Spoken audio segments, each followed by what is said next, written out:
Our main character, a young woman with long dark hair, stands in total shock at the party as she realizes what is happening to her right now. And yet, she has just been publicly dumped by her fiancé, a man with light swept-back hair who is already holding another woman close. But right as she is trying to process this humiliating moment, a mysterious, light-haired nobleman steps forward, admitting it might be pretty rude of him to speak up when they do not even know each other's names. He then stretches his gloved hand out toward her, in front of the whispering crowd, asking for her attention. He gets down on one knee right there, looks her dead in the eye, and boldly says he wants her to get engaged to him instead. The young woman with long dark hair is completely frozen in disbelief, while the entire ballroom gossips in the background. Anna Rose clutches her chest in utter disbelief, completely shocked and wondering how things could have possibly turned out this way. Looking back, she still can't believe how drastically her peaceful school life changed leading up to that night. Just earlier at school, the other girls were walking through the courtyard, happily chatting about how excited they were for the big evening party. They were all swooning over the host, Prince Belzy, gushing about the Crane Kingdom's royal, and wondering which lovely dresses they should wear to impress him. Sitting nearby, another classmate joins in on the excitement, happily pointing out that she plans to wear a brand new dress she just had made for the occasion. But amidst all the happy chatter, one of Anna Rose's friends looks over at her with deep worry, gently asking if she is really going to be all right with how things are going. Our protagonist,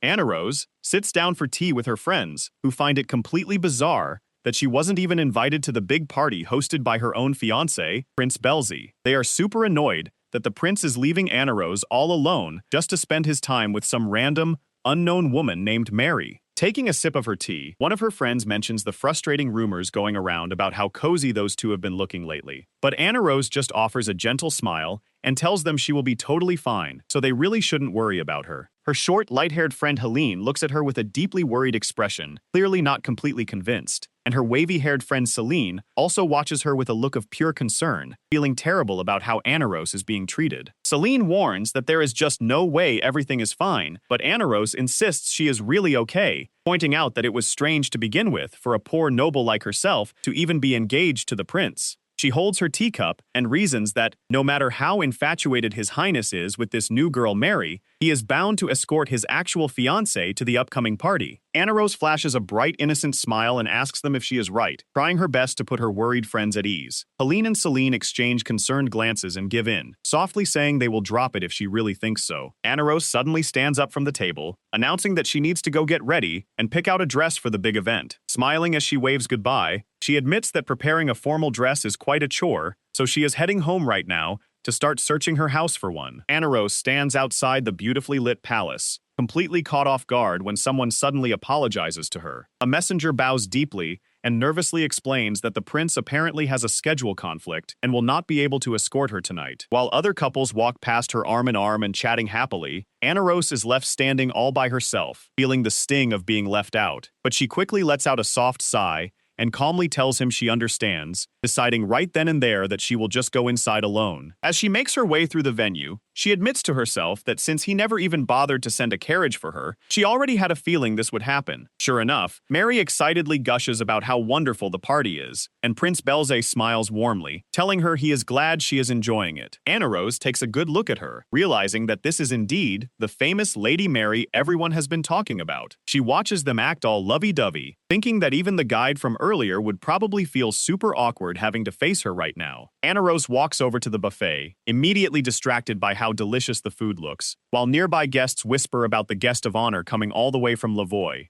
Hearing a huge commotion from the crowd behind her, Anna Rose wonders if some big-time celebrity has just arrived at the party. But as she happily grabs a plate, she simply shrugs it off, telling herself that none of this has anything to do with her anyway. Suddenly, a loud voice gets everyone's attention, calling out to the crowd and welcoming them on this beautiful day. All eyes in the crowd turn toward the entrance as a familiar, dramatic figure suddenly steps into view. Raising his hand confidently, Prince Belzy loudly thanks everyone for gathering tonight on his behalf. As he continues speaking about having an important message to share before ascending the throne, Anna Rose stops eating mid-bite and wonders what on earth Prince Belzy is up to. The prince steps forward and announces to the crowd that he has been receiving wise counsel from a beautiful lady standing right beside him. Everyone is shocked to realize he is talking about Mary, especially when Prince Belzy claims that someone in this country has been abusing her position as the royal fiancé to do whatever she wants. He goes on to accuse the culprit of acting super stuck up with her friends at school, claiming Mary has put up with terrible bullying from her. Holding Mary's hand close, Prince Belz tells the crowd that she is a woman of courage who built up the strength to show up tonight, while Mary softly calls out his name. But then, Prince Belzy's face turns serious and angry as he prepares to make a harsh statement. He loudly says that his fiancée remains completely unrepentant even now, declaring that he absolutely cannot forgive this behavior. Out of nowhere, Prince Belzy points a finger directly at the crowd and demands that she step forward right now, leaving Anarose completely taken aback. In front of the entire room, Prince Belze yells out her full name, Anarose von Pelugrit, to put her on the spot. Holding her plate near the buffet, Anarose calmly realizes that the big moment she expected has finally come. Anarose steps right up to face him, showing she is absolutely present and not running away. Prince Belzy glares right at her, calling out her full name, Anarose von Pelugrit, in front of the entire crowd. Anarose stands there in shock as he drops the ultimate bombshell, saying that he is officially breaking off their engagement tonight. She can barely believe her ears, asking him if he is actually being serious about ending their relationship. But Prince Belza just scowls, saying he cannot put up with her lies anymore and claiming she has done all kinds of horrible things to people of lower rank. Meanwhile, Mary clings tightly to his arm, trembling as she whispers that she is terrified of what Anarose might do to her. Prince Belzy tells Mary that everything is fine and promises he will protect her no matter what. But Anarose stands there clutching her hands, knowing deep down that absolutely everything Mary is saying is a total lie. The biggest problem is that the prince has completely believed every single one of those lies as they cuddle up together. To make things worse, tonight's party is actually a massive national event filled with important guests who traveled from distant lands. For the prince to publicly break off an engagement in a place like this is just absolutely crazy. But as Anarose looks down, she suddenly giggles to herself, realizing this whole disaster is actually a massive success for her plans. Anarose secretly trembles with pure excitement, thrilled that she finally pulled this off in front of the best possible crowd of witnesses. She smiles to herself, thinking about how she has put up with 17 long years of hardship, just waiting for this perfect moment. In her mind, she is literally throwing a party and celebrating high-fiving her ex-fiancé, super happy to finally break things off with that jerk prince.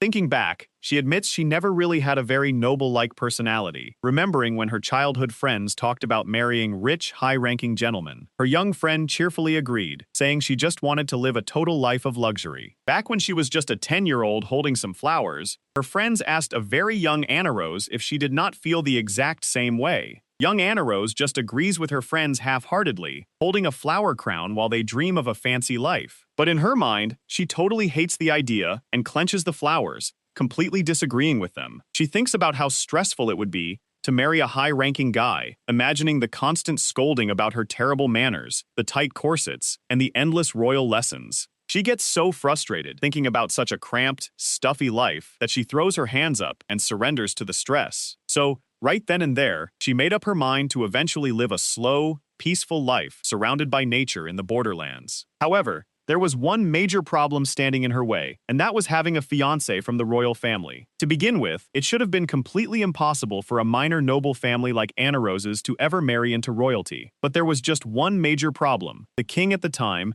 and her father happened to be incredibly close, best friends. Because of that deep bond, the two men made a wild decision to arrange a marriage for them before Anarose was even born. Her father kept this massive secret hidden for years, until he finally sat her down one day and broke the news that she was engaged to Prince Belzy. Hearing that her dream of a quiet, simple life in the country was completely shattered, she felt true despair for the first time in her life. She was left crying in her room next to her stuffed animal, desperately wondering why her fiancé had to be a royal of all people. Anarose is utterly devastated, crying over the fact that she has to marry into a royal family tree that just seems completely exhausting. Meanwhile, her parents completely misunderstand the situation as they watch from the doorway, with her mother happily pointing out that Anne is crying tears of joy and her father saying how good this is for her. Anarose tries to look on the bright side, hoping that since he is a prince, he must at least have a kind personality. She figures that if she can negotiate well and create a quiet, relaxed life for herself, this marriage might actually work out fine. Keeping a polite smile on her face, she introduces herself nicely as Anarose von Pelugrit, but all her hopes are instantly shattered when the young Prince Belzy gives her a look of pure disgust and complains about why someone as great as him has to marry such a plain-looking girl. Anarose forces on her best fake smile smile, but deep down, a vein is totally popping from how annoyed she is. She gets super mad, thinking to herself that she would really appreciate it if he did not steal her lines, since she wanted to reject him first. Even after that insult, she does not give up and tries her absolute best to get closer to Prince Belzy, excitedly pointing out a cute mother cat and her kittens playing in the grass. But the prince completely ignores her to keep reading his book, leaving Anna standing there with a tight, angry smile. Still trying, she brings over a lovely bouquet of blooming roses she made just for him. But again, he acts like she is totally invisible while reading a letter. At this point, Anna is completely at her limit, forcing a happy face while she practically vibrates with pure anger. Anna is peacefully reading her book when someone suddenly calls out to her, reflecting on how Prince Belzy's terrible behavior only got worse after the previous king passed away. One of her friends runs over to break the scandalous news that the prince has been seen out with yet another random noblewoman. Her other friend gets really protective, calling it absolutely terrible of the prince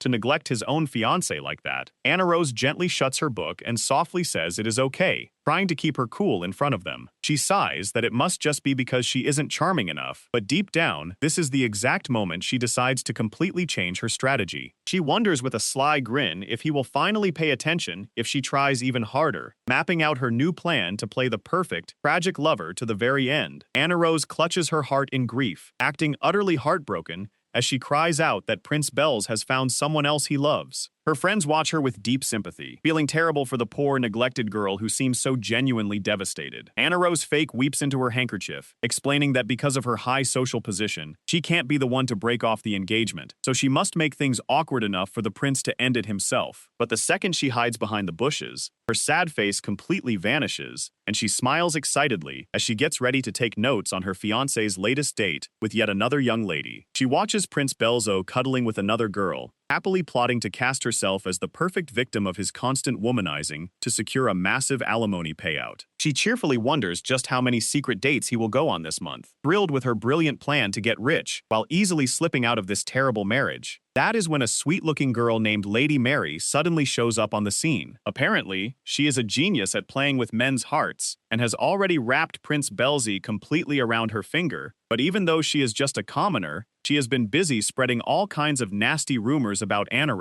She is telling everyone that Anna is using a group of friends to bully her, which makes Anna think to herself that she does not even have that kind of power, and wishes Mary would at least make up lies that are actually believable. Anna gets so lost in her own thoughts that someone suddenly yells to ask if she is even listening. She snaps back to reality with a startled gasp, realizing she completely tuned out the dramatic speech that is still going on in front of the whole crowd. Prince Belze smugly looks down on her, telling her that her pride and attitude mean absolutely nothing compared to the power of his and Mary's true love. Anna can barely keep a straight face, sweat dropping as she internally laughs at his ridiculous claim of finding true love. Prince Belzy smugly smiles, completely convinced that he finally has the upper hand and is about to ruin her. But right as he thinks he's won, a loud voice suddenly rings out, telling them that's enough, making Anna flinch in surprise. The sudden interruption leaves the entire room completely confused, as Anna, the prince, and Mary spin around to see who just spoke up. Everyone is left wondering who this newcomer could possibly be, as a sparkling,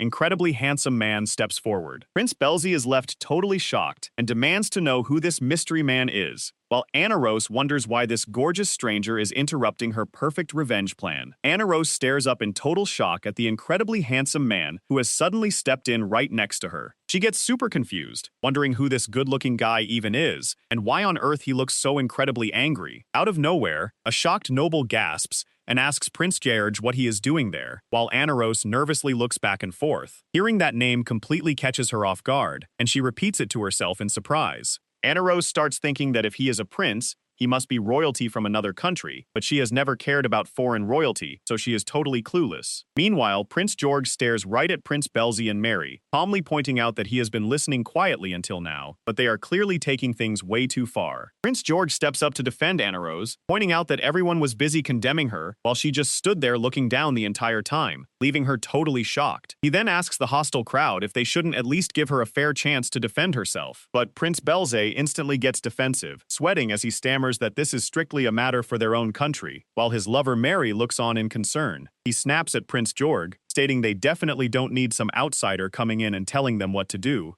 but Prince Georg doesn't back down for a second, firmly replying with a simple, cold refusal. This completely catches Anarose off guard, as she stares up at him in surprise, unable to believe someone is actually taking her side. Prince Georg explains that he only came tonight as a guest, to build friendly relations between their countries, making everyone wonder how this handsome newcomer is going to strike back. He glares coldly, pointing out how terrible it is for their hosts to completely ignore their international guests just to yell about private domestic problems. He doesn't hold back at all, openly stating that he is seriously starting to question their judgment. Prince Belzy can only stutter in shock, completely unable to form a real defense, while Anarose watches the unexpected drama unfold. Prince Belzy is left totally speechless, and Anarose internally celebrates a complete victory for the mysterious, angry, handsome guy who just saved her. Turning back to Anarose, Prince Georg gently reassures her that no one will interrupt her now. Prince Georg steps up and asks if anyone has any objections, which leaves Anarose completely frozen and stammering. In her head, Anarose is screaming that she actually thanks him for the kind help, but she absolutely does not have any objections because her secret plan was going perfectly. She remembers how things were going so smoothly, with Prince Belzy loudly dumping her so he could build a true love with Mary as his new wife. In her perfect fantasy, Prince Belzy is throwing a massive pile of money at her and telling her to leave his sight, while she pretends to gasp in total heartbreak. In reality, she was happily planning to use all that sweet cash to enjoy a super relaxing, carefree, slow life far away from the palace. But now, this incredibly handsome prince has stepped in to save the day, and she realizes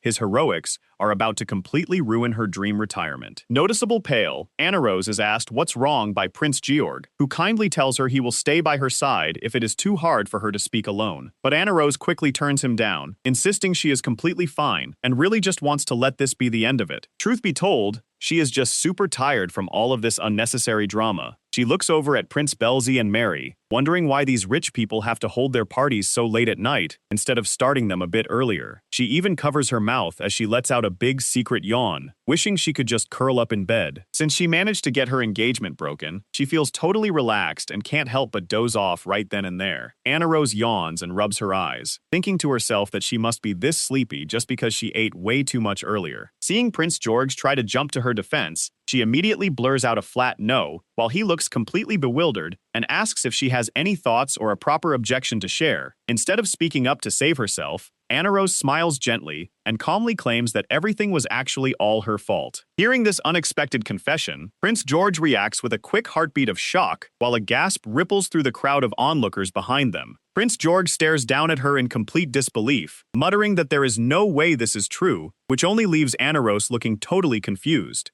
In the end, Prince Georg leans in and demands to know if she is really saying that she forgives her ex, and Anarose can only offer a nervous nod in response. Anarose smiles awkwardly at Prince Georg while internally screaming and begging him to just let her go home early. Looking around at the crowded room, Prince Georg points out how humiliating it is to have an engagement publicly broken off at such a massive evening party. He looks down at her with a deeply concerned expression, unable to comprehend how she can say she forgives all of this. Anarose keeps up her fake smile and insists that she really is fine with forgiving her ex-fiancé, though on the inside, she is desperately crying out for Georg to just let her leave. Prince Georg is taken aback, thinking to himself that up until this point, he really didn't mean to go this far. He looks at her flustered face and admits to himself that he originally had no intention of getting deeply involved with her. Prince Georg stares at Anarose, completely puzzled by her strange, eager reaction to her engagement being ruined. He flashes back to the shocking moment when her ex-fiancé loudly shouted to the entire room that their engagement was officially over. At the time, Prince Georg took a sip of his drink, quietly thinking that a public party with foreign royal guests is definitely not the place to be breaking off an engagement. He remembers looking at the young lady standing next to Prince Belzy, who was clearly putting on quite a fake, dramatic act. By contrast, Prince Georg noticed that Anarose had not argued back or said a single defensive word since the whole scene started. Even in such an incredibly unfair and insulting situation, she simply stood tall and proud, which deeply impressed him. Prince Georg thinks about how much time Anarose must have spent learning proper manners, and he finds it truly beautiful how she stays completely calm and strong, like a true royal fiancé. But suddenly, Prince Georg snaps out of his thoughts as he looks at her standing there. Deep down, he knows there is absolutely no way a public rejection like this doesn't hurt her, slamming his glass down on the table in frustration. After all, her engagement was just broken off right in front of a huge crowd of people, He worries that this mess will completely ruin her reputation, making it impossible for her to ever find a good family to marry into in the future. Because of that, he just couldn't stand by and do nothing, so he stepped in and yelled for everyone to stop, catching Anirose completely off guard. Anirose forces a gentle smile and softly says that she is fine and forgives him. Prince George questions how she could possibly be fine, completely refusing to believe she is unhurt. He looks over at Prince Belzy, realizing that Anirose is only saying she is fine out of consideration for him. As he looks closely at her face, he thinks to himself that he has never seen such beautiful and genuine tears. Prince George reflects on his past, remembering how many women's tears he has seen up until now. He recalls how other women would cry in front of everyone just to put the blame on him, only to draw sympathy and then laugh loudly behind closed doors. Prince George reflects on how, in his past experience, other girls' tears were always just acts to get what they wanted. But as he stares down at Anirose standing right in front of him, he realizes she is completely different. He sees her holding back her tears and trying her best to put on a brave smile in front of the whole room, which catches Anirose by surprise when she notices his gaze.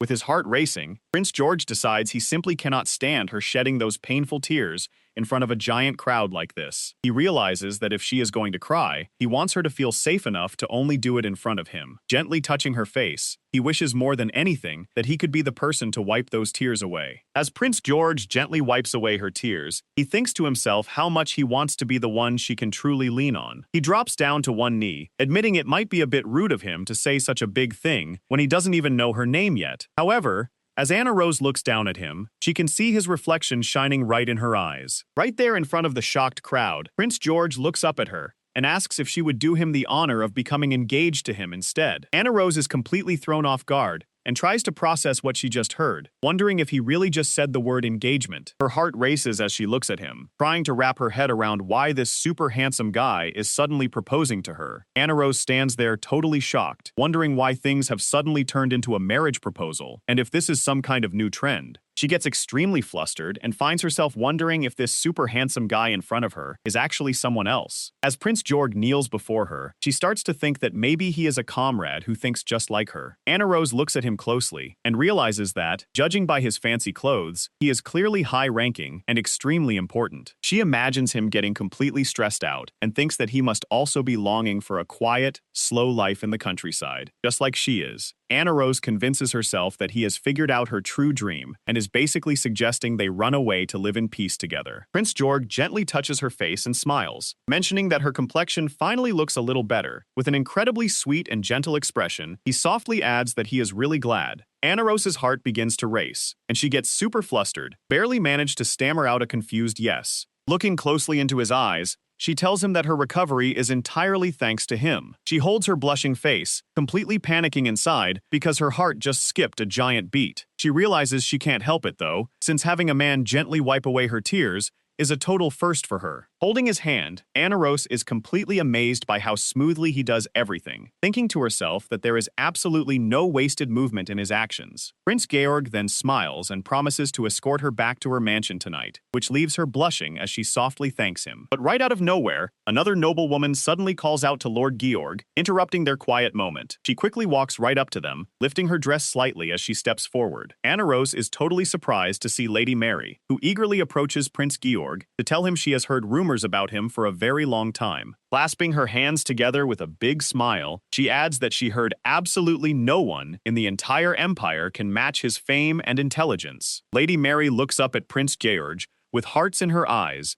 and gasps that she has always wanted to talk to him. In the blink of an eye, she boldly reaches out her hand to touch his and asks him what he thinks. She gets super close, grabbing his arm while asking him why they don't leave this other woman alone so they can discuss the future of the country together. Watching this happen, Anirose is completely stunned, realizing that this must be the legendary trick to win over a man's heart, and even she has to admit it is incredibly attractive. Anirose blushes, thinking that if anyone had this trick used on them up close like that, she can totally understand why Prince Belz fell for it. Suddenly, a shocked voice calls out Mary's name. leaving everyone confused as Prince George gasps in surprise. Lady Mary lets out a smug little smirk, fully confident that she has the prince exactly where she wants him. She looks up at Prince George with adoring eyes and confidently asks him if he sees what she means. Watching this happen, Anna Rose can only offer her silent condolences to her former fiancé, Prince Belze, who is looking incredibly stressed out and sweat-dropped. Anna Rose assumes that even a handsome guy like Prince Georg is bound to fall right into the palm of Lady Mary's hand after being hit with her signature seductive move. But to her complete surprise, Prince George calmly and gently slides his arm right out of Lady Mary's grasp. He politely but firmly tells her that he has no intention of discussing anything alone with her, leaving Lady Mary completely stunned and speechless. Prince George looks cold as he tells Lady Mary that she has probably got her way until now by acting spoiled with men. Anna Rose suddenly gasps as the prince pulls her close to his side, calmly adding that her cheap tricks won't work on him. He glares down at Lady Mary and firmly tells her that he has absolutely not forgiven her or Prince Belze for what they did. With the crowd of nobles watching, he points out that leaving the party without a word was done purely out of consideration for Anna Rose's feelings. The prince holds Anna Rose protectively and warns that if anyone insults her or makes her feel small again, he will turn it into a major diplomatic issue. Anna Rose is completely stunned by his intense words, shocked that he is acting like a true ally who is ready to fight for her. Prince George gently tells Anna Rose it is time to leave, and she quickly agrees to follow him. Even though Anna Rose does not fully understand what is going on, she is just super happy that she saved money on the carriage ride home. Seeing them walk away together makes Prince Belze squeeze his fist in pure anger as he glares at their backs.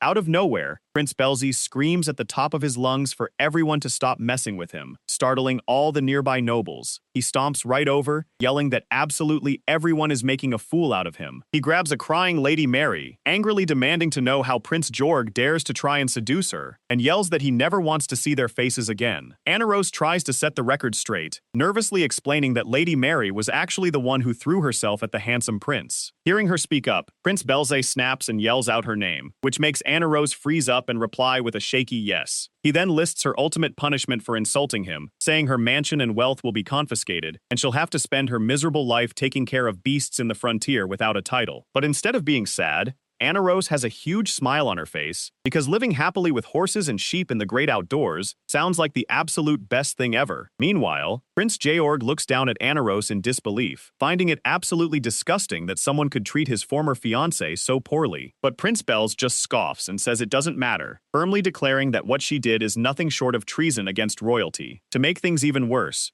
Prince Belze declares he will pass judgment on her followers later, smugly telling her that her entire faction is finished. Anna Rose starts to panic and sweat, desperately trying to explain that she does not even have a faction. She gets really worried that, at this rate, innocent people who just happen to be near her will get dragged into this mess. Anna Rose knows she has to stop that from happening, but Prince Georg steps in, taking her by the shoulder and gently telling her they should leave since there is no reason to stay any longer. Looking back nervously, she quietly agrees to go with him. As they make their exit, Prince Belze can only watch them walk away, with a dark, glaring look of sheer frustration on his face. Anna Rose gently lifts the skirt of her dress, preparing to address the crowd at this special evening party. She bows politely to the guests and sincerely apologizes for causing such a wild commotion. Feeling really guilty, she thinks to herself how sorry she is for causing everyone so much trouble. But to her surprise, the guests in the crowd actually smile and give her a warm, understanding nod. Anna Rose is completely baffled by their kind reaction and looks around in confusion. She wonders what is up with everyone nodding like that,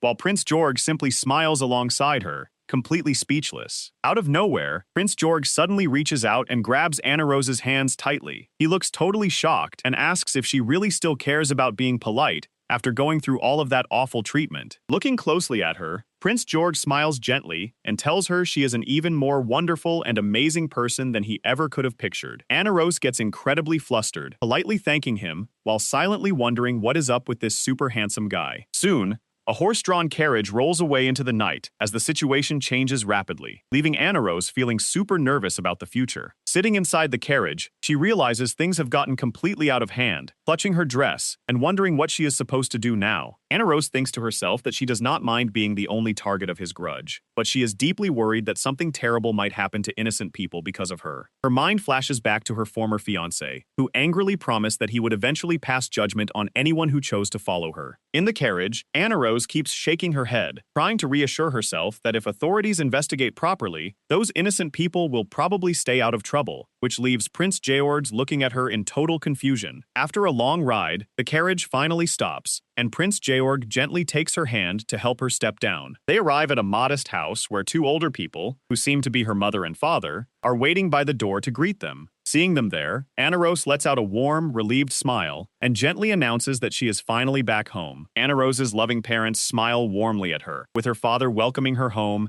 and her mother adding a gentle welcome back. They quickly notice the young man standing behind their daughter, politely greeting him by saying it is a pleasure to meet him. The young man steps forward and introduces himself respectfully as Georg von Lavois. Anirose's mother is incredibly grateful, thanking him so much for going out of his way to escort their daughter home, which Georg politely brushes off as no trouble at all. Her father then introduces himself as Furman and his wife as Amelia, while Anirose looks on in surprise, suddenly recognizing the name Lavois. As they all sit down together in the living room, Anirose can't help but wonder if she has heard that name somewhere before. Furman sighs, processing the heavy news, and points out that her engagement to Prince Belzy has now been completely annulled. Anirose sadly looks down, admitting it is true, and softly apologizes to both of her parents for what happened. Clenching her dress tightly, she blames herself, saying the whole mess only happened because of her own personal shortcomings. But suddenly her eyes light up, and she perks up, deciding that everything is going to be completely fine anyway. She gets super excited thinking about how a fun, slow, and relaxing life in the countryside finally awaits them as a family. She happily glances over at Georg, playfully suggesting that he should join them in their new life as a close friend too. Georg simply smiles back at her, looking incredibly soft and kind. This makes Anirose blush completely bright red, caught totally off guard by his gentle expression. She gets super flustered and clutches her chest, wondering if her heart just skipped a beat again. Meanwhile, her father, Firman,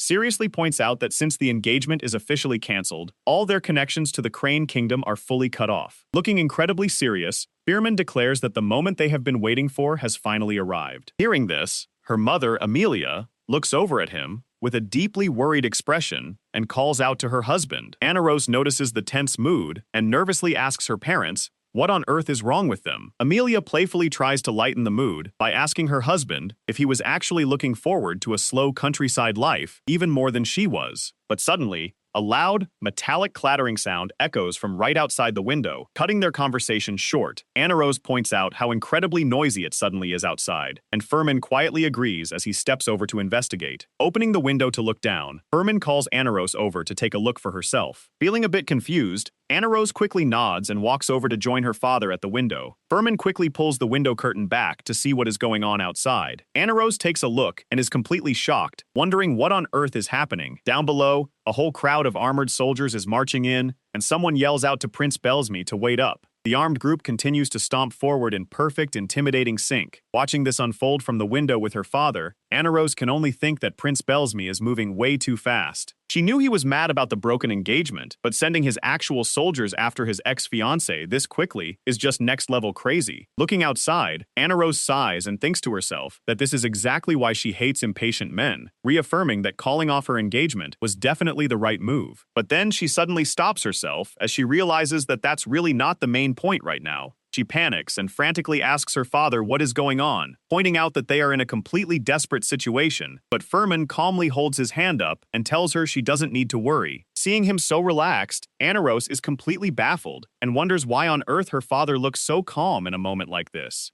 Furman turns to her and casually explains that all the troops gathered outside actually belong to them. Hearing the word troops, Anirose is left completely frozen and utterly confused by this shocking piece of news. Anirose is completely baffled by her father's claim, asking what on earth he is talking about since their family definitely doesn't have the financial power to gather an entire army. In her mind, she points out that they are just poor nobles who could barely even afford to hire a single maid, and even getting her dress ready for the evening party was a huge struggle. She looks out at the heavily armored troops and thinks there is simply no way they have the kind of money needed to feed soldiers who look like they'd cost a complete fortune just to keep fed. But before she can make sense of anything, the door is suddenly thrown open as someone calls out to excuse themselves. A soldier rushes right into the room and salutes, formally addressing her father as His Excellency, Marshal Furman. The scarred knight stands firm and explains that he has officially come to report on the current situation. Anirose's first thought is just how handsome the older gentleman in armor looks, but she quickly shakes it off and panics, wondering what in the world he just said. Furman waves his hand and tells General Grace to stop calling him that since he already gave up his title, leaving Anirose completely baffled as she tries to process him being called a marshal. The scarred knight stays on one knee and insists that even if Furman left on his own, to him, he will always be the true leader of the military. He adds that everyone else feels the exact same way because they have never known a better soldier than him. Anirose stands there sweating, utterly confused as she wonders who on earth this guy is actually talking about. But things get serious fast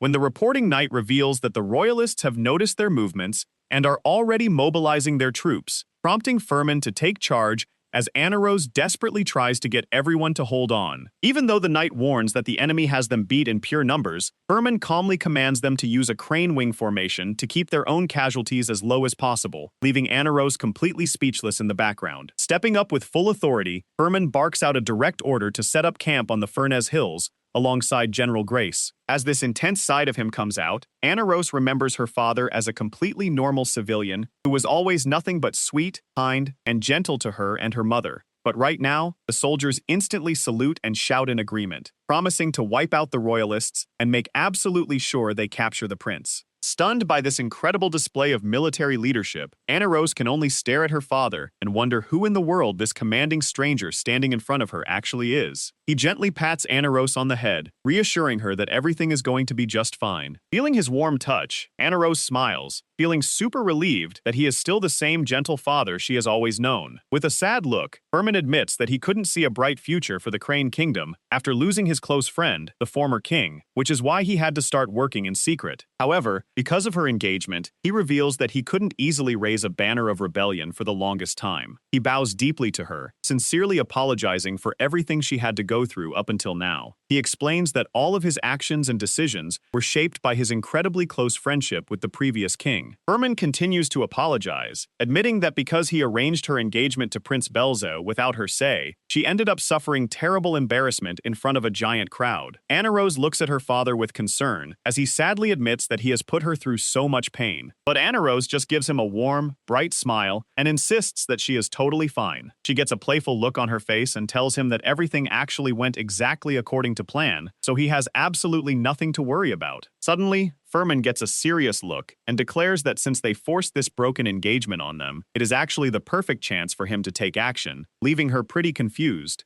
Getting fired up, he vows to tear down the current rulers, capture Prince Belza, and force him to bow down on his knees right in front of Anirose.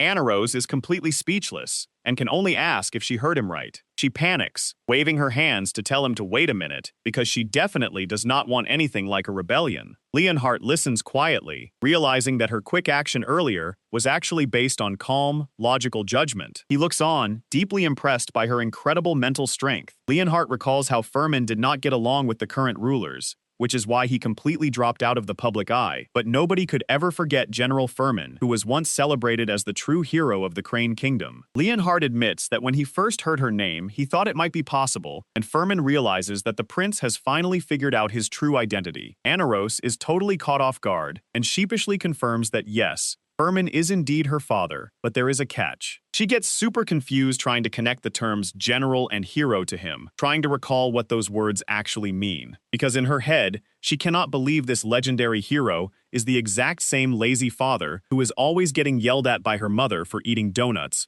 or leaving books lying around. Meanwhile, Leonhardt formally says it is a great honor to meet the famous General Furman, and the humble father replies that he is actually the one who is deeply honored. But then, Furman looks directly at the prince and says that compared to his amazing daughter, he himself is nothing special. Leonhardt is totally confused by the general's words and asks what he means by that, while Anirose watches them nervously. Instead of explaining right away, the general reaches out and grabs a door handle, asking them to take a look inside. When the door opens, Leonhardt is completely shocked by what he sees. Furman shows off a massive bookshelf packed with rare books on tactics, history, and the geography of different countries. Leonhardt explains that he has read a few of these rare books himself, but he never expected the general to have such a massive collection. But as Anirose looks at the collection, she gets super flustered and realizes something is very wrong. Anirose remembers how her mother once got so fed up with Furman not putting away his treasured books that she threatened to sell them all off, leaving a crying Furman begging her to stop. Back in the present, Furman suddenly asks Leonhardt Leonhardt if he could actually read those kinds of books when he was only 6 years old, leaving the prince completely confused. Furman gestures toward his massive collection, saying that since Leonhardt has read them, he must surely understand his point. But Leonhardt explains that he only read them quite recently, and even then they were super hard to understand, making it absolutely impossible for any 6-year-old to read. With Furman looking on in silence, Leonhardt asks him why on earth he would even ask such a question. But right as he says that, the prince pauses,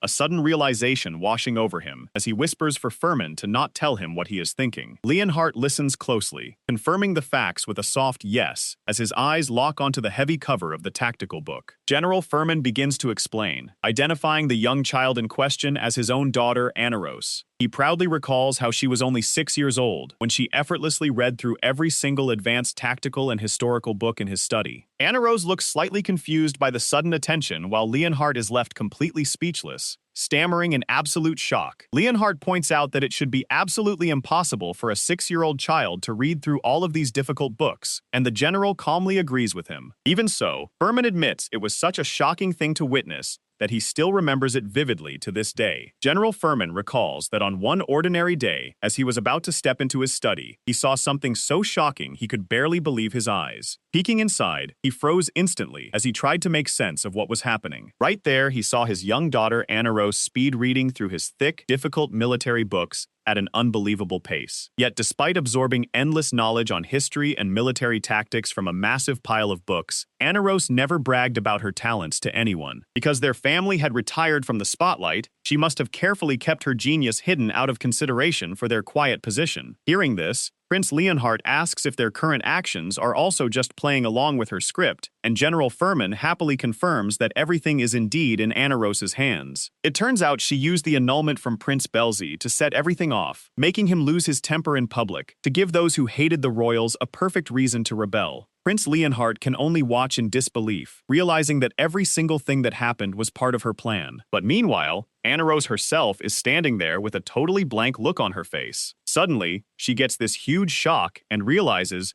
she actually remembers what happened. She admits that when she was little, she really did read those thick books behind her father's back. But she explains she was not actually trying to master tactics or history. She could only read a few words and mostly just figured things out from the pictures. Aniros actually only looked at those books to gather information on different lands, thinking about how warm weather would mean plenty of delicious fruit to eat. She was simply trying to find a nice, cozy spot to start her own peaceful, slow life. She had absolutely no interest in boring old military history and was just quickly flipping past all the strategy pages. But her proud father has totally got it twisted, loudly bragging that his daughter is the greatest tactician ever, leaving her sweating and wondering how she managed to plant such a wild misunderstanding in his head. Aniros tries to step in and clear up the massive mix-up, but her father cutely cuts her off and tells her to stop being so modest. He gets super emotional and grabs her shoulders, saying nothing makes him happier than seeing his daughter finally spread her wings, leaving her completely speechless. Aniros's father grabs her shoulders with intense energy, loudly declaring that absolutely nobody can stop her. Aniros desperately tries to explain that she has zero interest in spreading her wings, but her father completely misinterprets her worry as sweet kindness and calls her a truly wonderful child.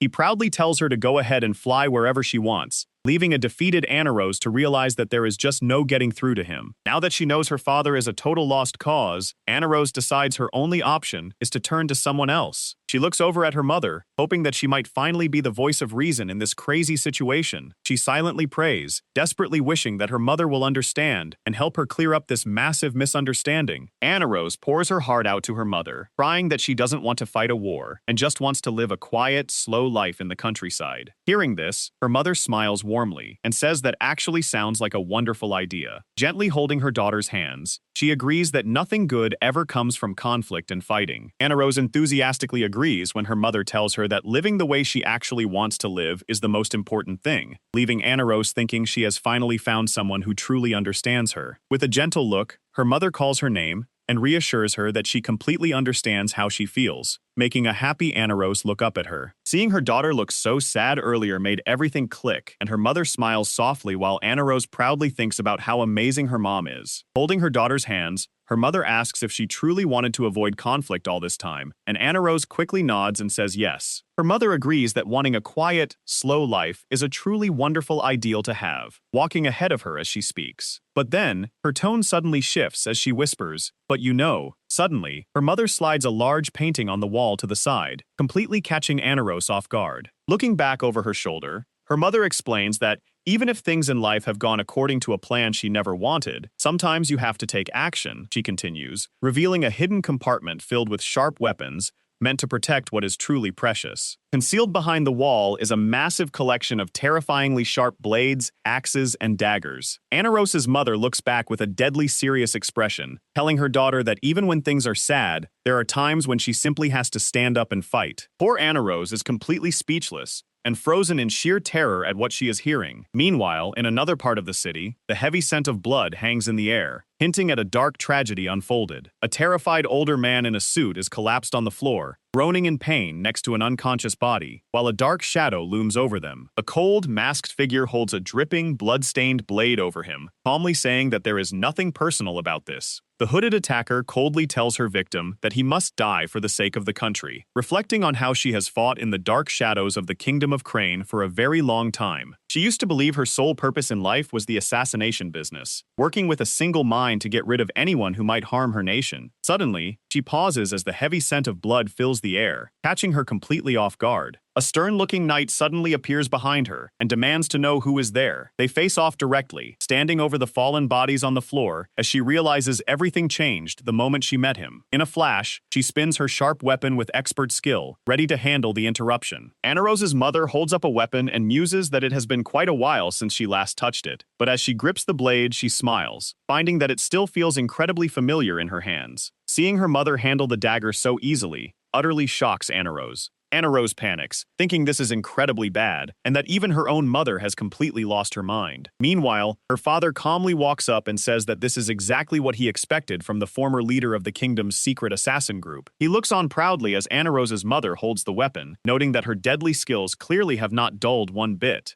Totally confused by all this secret agent talk, Anna Rose wonders what in the world the Shadow of the Kingdom even is, and she turns to her father to ask him for an explanation. But before he can explain, a sudden, loud sound echoes outside, leaving both of them completely shocked as her father grimly wonders if the trouble has already started. Anna Rose rushes over to the window and looks out anxiously, realizing with absolute horror that the glowing red flames rising in the distance are coming from the direction of the royal capital. Sure enough, a massive fire is raging under the full moon, devouring the buildings of the capital and lighting up the night sky in a terrible blaze. Clenching her fist tightly in fear, she can't help but worry about what those destructive flames actually mean for everyone. Trying to run away from her worst fears, Anna Rose desperately tells herself that there is no way it is a battle, and that it must just be some kind of big bonfire festival instead. Anna Rose frantically tries to reassure herself, thinking she has never heard of such a festival, but desperately begging in her mind for this terrifying fire to just be a harmless celebration. But the blonde knight rushes in and demands to know what is starting, only for Anna Rose's father to calmly explain that a simultaneous uprising is breaking out, which leaves the blonde knight completely shocked. Hearing those heavy, ominous words, Anna Rose can only sweat in pure dread as she realizes how bad the situation really is. Suddenly, a scarred messenger bursts into the room with an urgent, shouting report. He reveals that the homes of the young ladies who were insulted at the party earlier,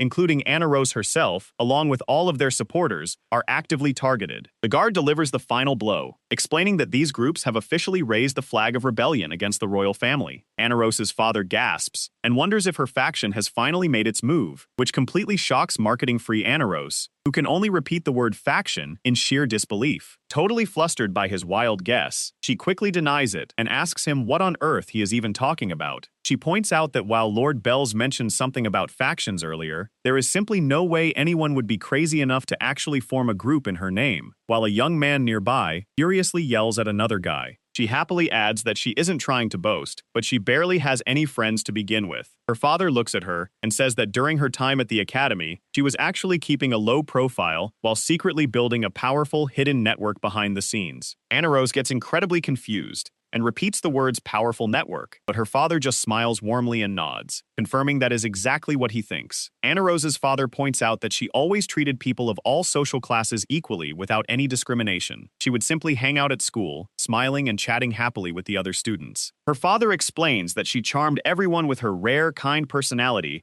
by genuinely helping any young lady with her troubles, leaving Anna Rose completely sweating and wondering who on earth he is even talking about. He claims that, as a result, she ended up creating super loyal, passionate supporters who would do absolutely anything for her. By bringing in the powerful noble families behind those very supporters, she unknowingly gained an incredible amount of influence. A horrified Anna Rose gasps in pure shock, suddenly realizing that the strange people who silently nodded at her during that one evening party must have been her supposed secret army. Anna Rose's father beams with pride and says she did exactly what he would expect of his daughter, while Anna Rose sits there completely shocked, thinking that her supposed faction actually existed. A handsome young man walks in and is impressed, saying it is amazing that she built up so much influence and power all on her own. He looks at her with a gentle smile, praising her as truly wonderful and saying she always exceeds his expectations. Anna Rose humbly insists she is really not that great of a person, while her father and the young man agree with each other, leaving her completely confused about who they are actually talking about. She tries to think back to any advice she gave, but the only thing she can recall is trying to help Celine, who was struggling with how to clean up actual trash. She remembers telling Celine that she just needs to do her best to clean it all up, having no idea her words might have been taken in a completely different way. Anna Rose's father announces that he and Prince George will take command at the front lines. He then places a hand on her shoulder and asks the young noble to please take care of his daughter while he is away. Anna Rose is completely caught off guard by her father's sudden request, her mind racing as she wonders if they are really leaving her. The young noble replies without hesitation, gladly agreeing and calling Lady Anna Rose a true treasure sent down from heaven. Dropping to one knee right in front of them,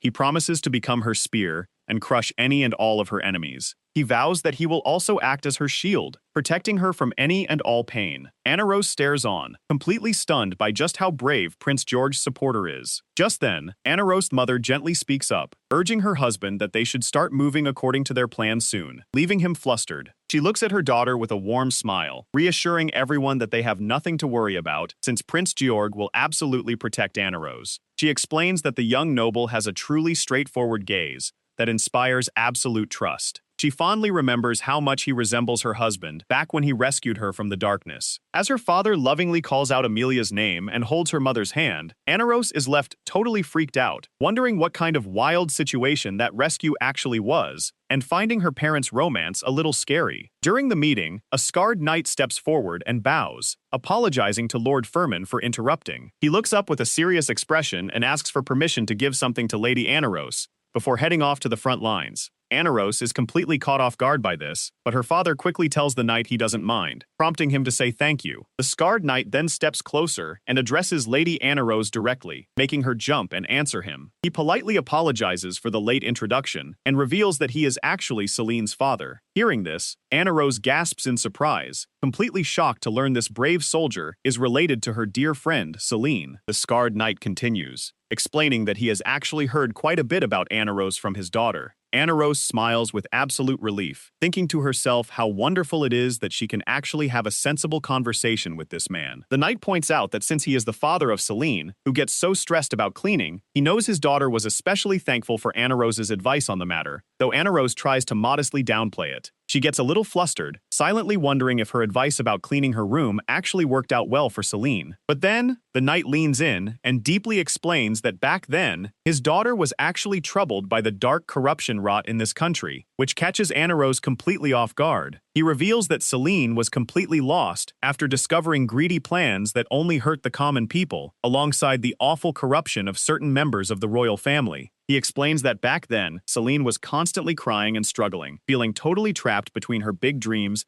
and the messy reality of how the country is actually run. But in her darkest moment, she was completely saved by the kind words Anna Rose shared with her. Hearing this completely throws Anna Rose off guard, and she is left blushing and wondering when on earth she actually said something so helpful. That's when the scarred knight pulls out a sealed letter and hands it over, explaining that he has a message from Celine herself. Aniros gently opens it and begins to read Celine's sweet message, which starts by addressing her directly and expressing hope that she is safe. In the letter, Celine writes about her belief that Aniros is out there somewhere, staying safe and sound through all this chaos. In her letter, Celine recalls the very first time she went to Aniros to talk about all the heavy things weighing on her mind. She explains how she was constantly feeling down and complaining about how ugly and corrupt their country had become, unsure of what she could even do about it. But instead of just offering empty comfort, Aniros gave her a very simple and straightforward piece of advice. With a bright smile, Aniros simply told her that if the country is a mess, she just has to do her absolute best to clean it up herself. It was a total wake-up call, and those blunt words left a huge impact, continuing to motivate and drive Celine to this very day. As Aniros keeps reading, the letter says Celine believes her friend saw right through her because she was only complaining and wasn't actually trying to take any real action to fix things. Aniros stares silently at the letter in her hands, completely speechless as she continues reading. Then, her eyes widen in absolute shock as something in the writing catches her completely off guard. She stops to think, realizing Celine must be having a massive misunderstanding about what actually happened. Aniros reflects on that time, remembering how Celine had come to her for advice because she was totally lost and didn't know what to do anymore. In Celine's eyes, the big decision was whether she should turn a blind eye to how corrupt things were or if she should try to do something about it. She remembers addressing Celine directly, ready to give her the honest response that would change everything. Aniros casually tells her that she shouldn't worry so much and should just focus on what she prefers, leaving Celine totally confused by the question. She adds that if Celine is totally fine with keeping things messy, then she can just leave it as it is.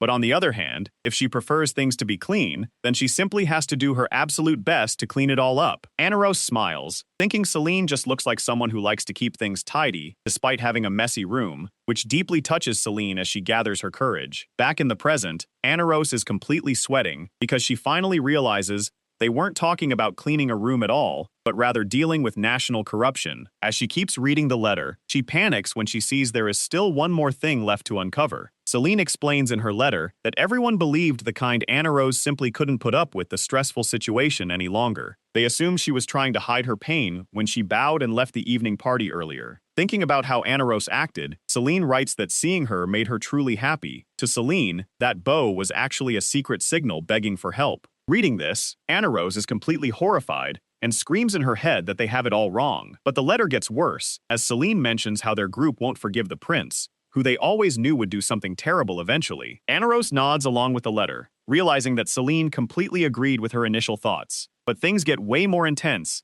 as the letter describes how people found it absolutely unforgivable for the prince to yell such awful abuse at Aniros right in front of foreign guests. Because of that big scene, Celine boasts that they now have a massive group of 150 members in the Aniros faction, all ready to take action on her behalf. She gets super dramatic at the end, writing that she wants to sweep away all the trash of this country just to show Aniros a clean homeland. She wraps up the message by signing off with total devotion as her loyal servant Celine. Aniros's hands start shaking in absolute panic as she stares at the paper, completely lost on what she should do next to stop this madness. Aniros stands there in complete shock, realizing that her polite bow from back then actually started a whole rebellion. She covers her face as she panics over starting an actual uprising, prompting General Grace to ask if she is okay, so she quickly tries to play it cool and says she is fine. Normally, she would have quietly packed her bags to go live peacefully in the countryside after her broken engagement, but instead, everything has gone completely off track. Looking outside, the mansion is now surrounded by heavily armed guards, creating a super tense and bizarre atmosphere. Even with everything going wrong, Aniros manages to pull herself together and tells herself that things are still okay. She looks at General Grice and realizes that if she wants to fix this huge mess, he and Celine are the main ones she needs to stop right now. Aniros hopes that because her parents are soft on her, she can convince the head guard to follow her to the countryside, even in this crazy situation. She gets worked up, thinking that if she can just win over General Grace first, she can still correct the course of this whole mess. Before she can even bring it up, a sudden knock sounds at the door, catching both her and the general completely off guard. They turn their attention to the door as it slowly squeaks open to reveal a visitor. A young woman in a formal dress politely bows as she greets them and steps inside. Aniros's eyes light up with pure relief and joy as she happily calls out Helene's name. Helene greets her with a warm smile, and Aniros happily thinks about how she is a sweet girl who who always gets along with her and Celine. Anna Rose takes her hands and cheers that she came at the perfect time, helper-wise, thinking that since Helene is so quiet and sensible, she will definitely take her side. Though she actually has no idea why Helene decided to drop by her house out of nowhere right now, she is just too glad to have her there. But as Anna Rose starts to excitedly explain her plan, General Grice suddenly calls out her name, looking completely serious and casting a dark shadow over the mood. Sensing that something is very wrong, General Grice steps in front of her to protect her and firmly tells her to stand back. This completely catches Anna Rose off guard, leaving her sweating and utterly confused as she wonders what could possibly be going on. Looking incredibly serious, General Grice steps up and says she never thought Helene would casually show up at this mansion. But Helene just smiles right back, completely unfazed by the icy welcome. This totally throws Anna Rose off, and she nervously asks her mother if she already knows Helene, which General Grice quietly confirms. With a tense look on her face, General Grice firmly says that of course she knows her. Helene's face goes dark with a shadowy, smug grin as she simply replies, "Right?" Sensing the heavy, terrifying air between them. A worried Anna Rose looks back and forth, wondering why on earth her friend and her mother are in such a terrible mood. Looking right at General Grice, Helene smiles and says she has to know her, since she is the current top of the secret group known as the Shadow of the Kingdom. Hearing this, Anna Rose gasps in total shock, completely confused by the mention of the Shadow of the Kingdom. Priding herself on keeping things grounded, Anna Rose nervously asks her mother if she is trying to force some bizarre, made-up story onto Helene as well. Anna Rose tries to clear the air by explaining that Helene is actually a highly sensible, normal friend of hers, but as she speaks, a sharp knife is suddenly drawn in a flash. As Anna Rose continues to say that Helene is not the type who can handle jokes very well, General Grice suddenly leaps into action with crazy speed. In a split second, the knife is knocked right out of Helene's hand and goes flying through the air. Helene looks down at the dropped dagger and calmly points out who she is dealing with, revealing that she is fully aware this woman is actually the legendary former head of the Shadow of the Kingdom who walked away from the organization. Stepping forward with a confident smile, Helene addresses her directly as Lady Anna Rose's mother, Amelia von Pelugrit. Hearing this shocking revelation, Anna Rose completely panics and wonders how on earth her friend Helene suddenly ended up joining in on this dangerous confrontation.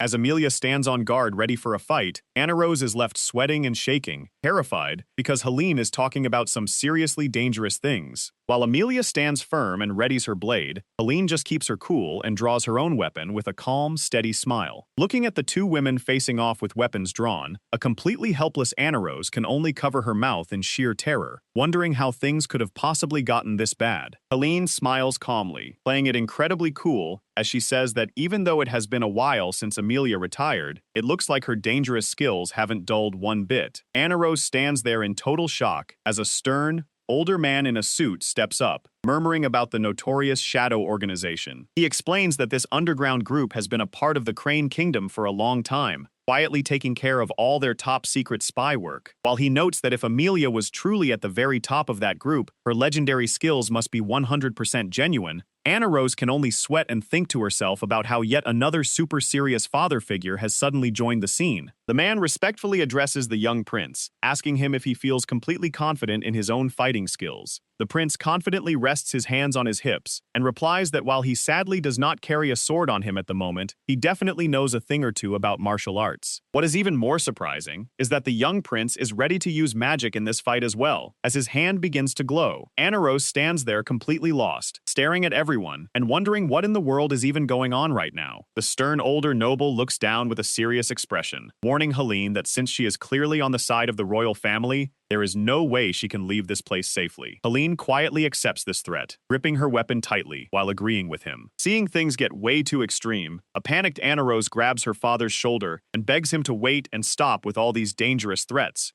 She quickly speaks up for Helene, telling everyone that Helene is her friend and must have some business with her as well, trying her best to calm the entire room down. Helene looks on in complete shock as she processes what is happening. Anna Rose smiles warmly and asks Helene for confirmation that they are indeed friends. Helene is deeply moved, realizing that Lady Anna Rose still wholeheartedly believes in her, even at a difficult time like this. Confronted by this pure trust, Helene's defense crumbles, and she drops her knife to the floor as she falls to her knees in defeat. Anna Rose quickly runs over to her side, calling out her name with deep concern. A nearby guard panics and warns Lady Anna Rose that it is too dangerous, but she gently reassures him that everything is going to be okay. Anna Rose gently reaches out to Helene, calling her name and warmly asking her to calm down and explain what is going on. Helene starts to tear up, completely moved as she whispers Lady Anirose's name. Seeing her friend finally open up, Anirose can't help but smile back at her with pure kindness. Meanwhile, the onlookers are left utterly speechless, with one of the men wondering what on earth is even happening right now. The guard and a nearby maid can barely believe their eyes, completely shocked that all the intense bloodlust has just vanished into thin air. But deep down, Anirose is completely overwhelmed, thinking to herself that between Celine's letter and this whole crazy situation, she is the one who actually wants to cry right now. Anirose gently holds her hands, reassuring her that everything is going to be all right. Anirose tells Helene she can accept absolutely anything from her, thinking to herself that after handling all of today's crazy drama, she feels totally invincible right now. Helene is deeply touched and tearfully thanks her for being so kind. Helene agrees that they should sit down and have a proper talk about everything. With a sad look on her face, Helene admits that just as Anirose had suspected, she confesses the big secret, revealing that she is actually a spy. Anirose stares in pure shock, completely stunned by the word spy.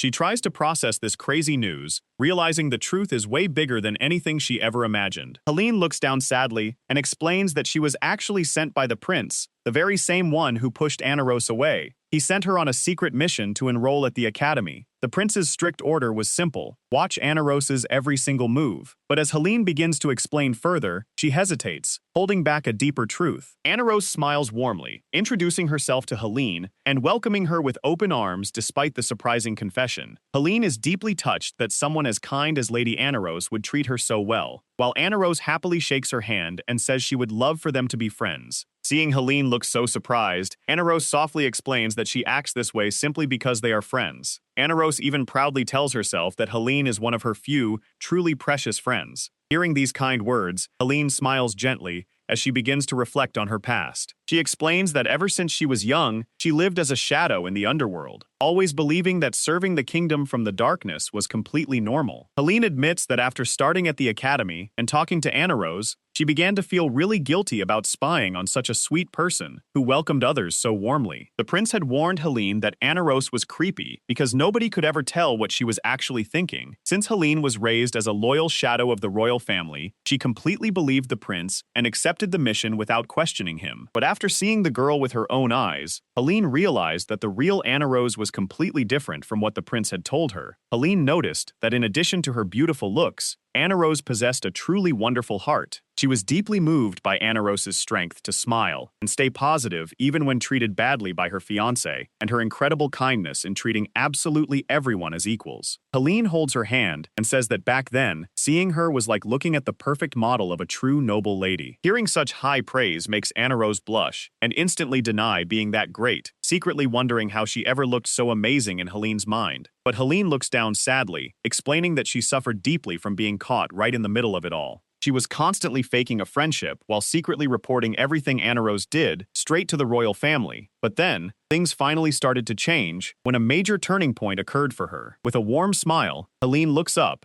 and asks Anirose if she remembers that specific moment. Anirose looks completely puzzled, wondering what on earth she's supposed to be remembering. Helene starts reflecting on a day she will never forget, right when the cold winter was ending and the warm, bright spring sun began to pour down. She recalls the specific moment she was walking through the courtyard with Anirose as they went to change classrooms. Anirose was stepping right through the bright sunny spots, while Helene walked quietly beside her in the dark shadows. As they talk, Anirose gets a bit confused and asks if that classroom change was really such an important event, while Helene explains that she simply preferred staying in the shadows back then. Helene confesses she felt she didn't belong in the light because of her dirty work spying on someone she loved, which leaves Anirose thinking that things just got incredibly heavy. Anirose gets a bit flustered and quickly tells Helene that she really doesn't have to think so hard about the whole thing. Helene just smiles gently, realizing that Anirose truly cares about her now, just like she did back then. Anirose is a bit taken aback and sheepishly asks if she really did, and a cheerful Helene softly confirms it with a yes. Helene remembers how, even when she was hiding away in the shade, Lady Anirose did something unexpected. Anirose reached her hand out with a bright smile, asking her why she doesn't stop staying in the shadows and walk over to join her in the nice warm sun. Seeing that kind hand reaching out for her completely caught Helene off guard, leaving her absolutely speechless. Rose suddenly gasps in realization, thinking to herself that she definitely remembers saying something like that back then. A flashback shows her younger self happily reading outside, reflecting on how those words were just the simple thoughts of someone who loved a relaxed lifestyle. Rose is completely shocked to realize that was the big turning point for her friend, while Helene just smiles and jokingly asks if she is trying to trick her again. Flustered by the accusation, Rose quickly holds up her hands and waves them around, insisting that she has no intention of deceiving her. Helene just smiles warmly and raises a finger, reminding Rose that those old tricks won't work on her anymore. She gets a bit serious as she looks away, ready to explain what she really meant when she talked about being in the shadows back then. Helene looks back on the past, realizing that Lady Rose had actually seen right through her secret from the very beginning, knowing all along that she belonged to the kingdom's shadows. In their school days, Rose had reached out with a warm smile, holding her books, and kindly asking Helene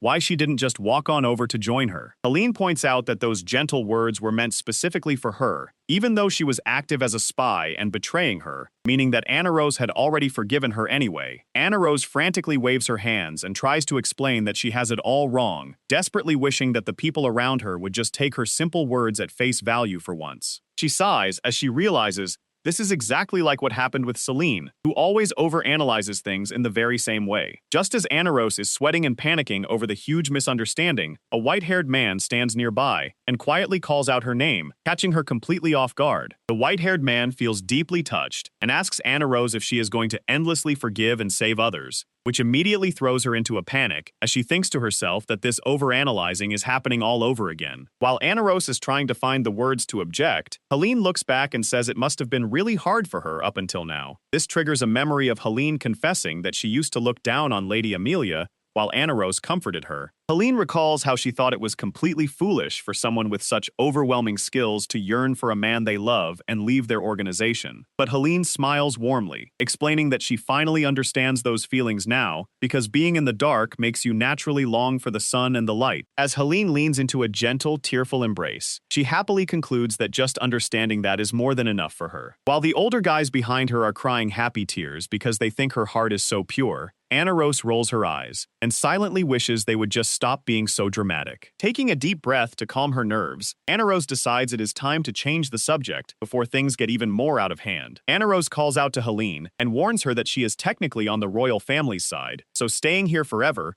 will only make people suspicious of her. She insists that Helene shouldn't stay in a place like this anyway, and tells her that she really needs to go home as quickly as possible. In fact, Rose thinks that at this point, it would be much better if everyone just went home together. With a happy smile, Rose imagines herself finally packing her bags because all she really wants is to go home and live her quiet, slow life. In a sudden twist, Helene looks up from the floor and tells Rose that she absolutely cannot return. This completely catches Rose off guard, leaving her totally shocked and speechless. Helene places a hand over her heart, dramatically declaring that from this moment on, the group known as the Kingdom's Shadow will leave the royal family to serve and follow Rose. Rose is utterly terrified by this extreme news, realizing her peaceful plans of quietly packing her bags and leaving are instantly ruined. Before she can even process the disaster, a loud voice suddenly rings out, calling her to wait. Rose gasps in surprise as she looks down and realizes her own mother has just walked right into the room. Rose's mother looks straight at Helene and asks if she is really planning to betray the royal family, causing Helene to click her tongue in frustration before quietly admitting that she is. Rose's mother gazes down with a serious look and softly says she understands. Seeing this tense moment, Rose panics, remembering that since her mother was the leader of the former kingdom's shadow, there is no way she will ever forgive this kind of betrayal. But out of nowhere, her mother loudly suggests changing the name of the group to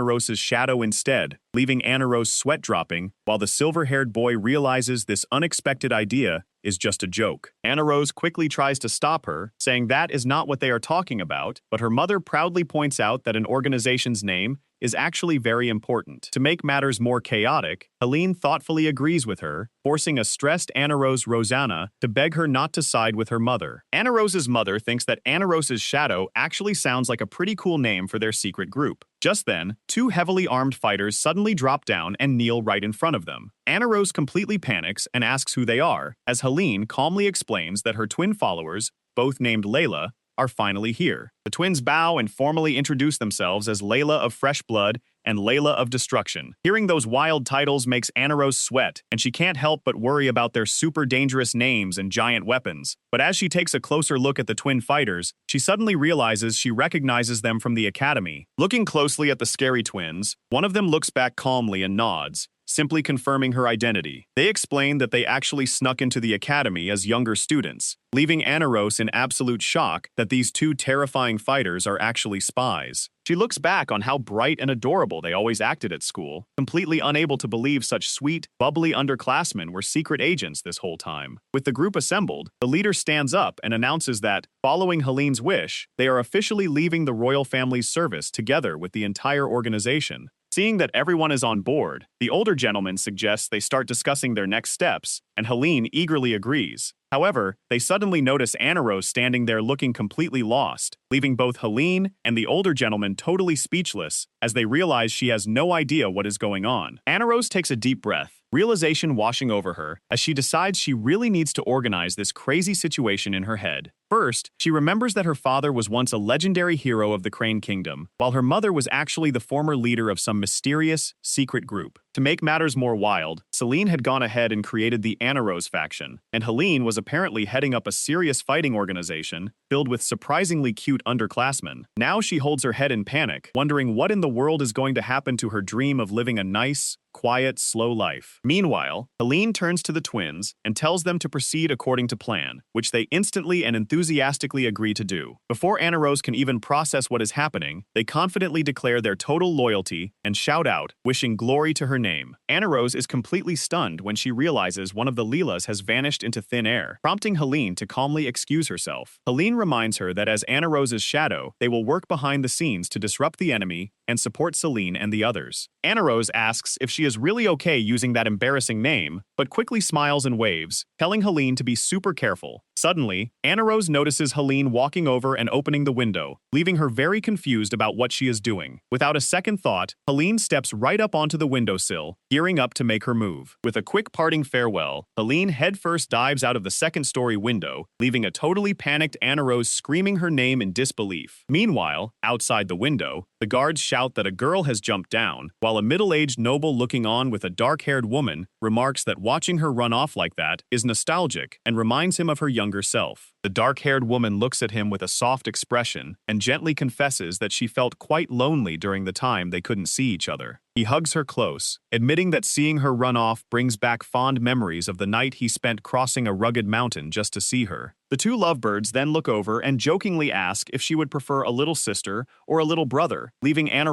totally flustered and mumbling that either is fine, as she silently notes how lively things are getting. That's when the blonde nobleman chimes in, asking if they should get going soon too, which immediately leaves a confused Anna wondering where they could possibly be going. He smiles warmly and says they are heading to the Lavois Empire, explaining that this current area is about to turn into a war zone, so he wants to bring her to his own safe country instead. Anna pauses for a second, repeating the name of the place, the Lavois Empire, in her head. Suddenly, she gets super worked up and asks if he means the absolute strongest country on the entire continent that's packed with futuristic, magical-like technology, and the blonde nobleman calmly confirms that is indeed the one. She remembers reading about it in her books when planning her ideal slow life, recalling how she ignored the royal names back then and simply brushed it off because Lavois seemed way too big and urban for her tastes. But then it hits her, making her eyes spin as she panics, realizing his actual name is Georg von Lavois, and wondering how on earth she missed such an obvious clue. Holding her close, Georg looks gently into her eyes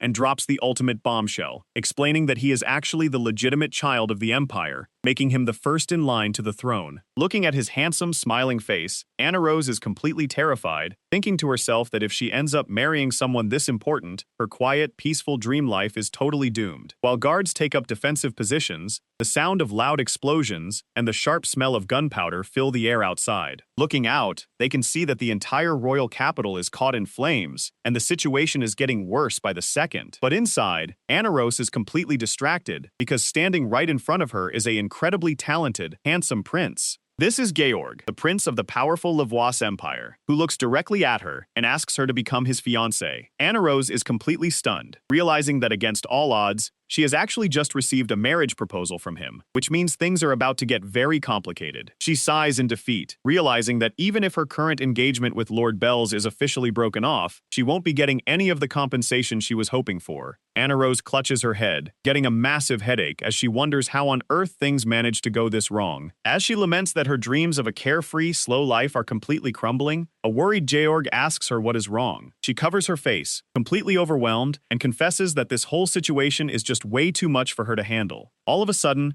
her legs give out and she starts to collapse, leaving Georg completely shocked and caught off guard. As she begins to pass out, she faintly hears someone telling her to pull herself together, leaving her barely able to gasp. With her vision fading to black, she sees Georg desperately calling out her name and realizes this is truly the worst possible outcome. We find ourselves in the bustling and grand Lavoie Empire, where a brand new chapter is about to unfold. Georg is standing outside on a balcony, looking calm and relaxed as he leans against the railing under the starry night sky. Suddenly, a sliding door opens behind him, and someone demands to know what brought on this sudden change of plans. It turns out to be Inspector Otto Hartmann, who goes straight to Georg and finds it hard to believe that he went all the way to a foreign country's evening banquet just to bring back a young lady whose engagement was just cancelled. Otto walks over to the railing beside Georg, letting out a heavy sigh and commenting on how crazy it is that Georg decided to make her his fiancée on top of everything, calling it a super sudden development. But Georg just gives a confident, gentle smile and tells Otto not to worry, saying he made sure to get her complete consent first. Looking closely at his friend, Otto bluntly says that this gentler attitude just isn't like him. Otto stands with him at the balcony under the night sky, teasingly asking when he became the kind of guy who actually shows pity to other people. Staring up at the bright full moon as the leaves drift around them, Georg quietly ponders those words, thinking to himself that it really isn't like him. With a soft, knowing smile, Georg admits to himself that Otto is completely right. He looks back on his childhood, remembering how he had a freakish talent for mastering absolutely anything he tried, from magic to swordplay, since he was really young. But because everything came so easily, the whole world felt totally boring, and he ended up looking at everyone and everything with cold, uncaring eyes. Georg admits that this evening's banquet was no different, as he felt totally confident he could perform perfectly without doing any preparation beforehand. But his detached lifestyle and bored outlook on the world completely changed the moment he met a remarkable young lady. Seeing Sophia stand so brave and resolute, even when her engagement was publicly thrown away, was the very first time his heart was truly moved. And even when her life was actively targeted by the hostile Klein Kingdom, she completely amazed him with her incredible mind, turning the tables on her enemies. She handled every dangerous situation with absolute grace and a bright smile on her face. By using her own carefully crafted strategy to outsmart everyone, she drew him in so much that, before he even knew it, he simply couldn't take his eyes off her. Looking out from the balcony, Georg smiles and admits that meeting such an interesting woman was a complete first for him. Otto looks over in surprise and questions if Sophia is really that interesting, to which Georg warmly page-turns and agrees.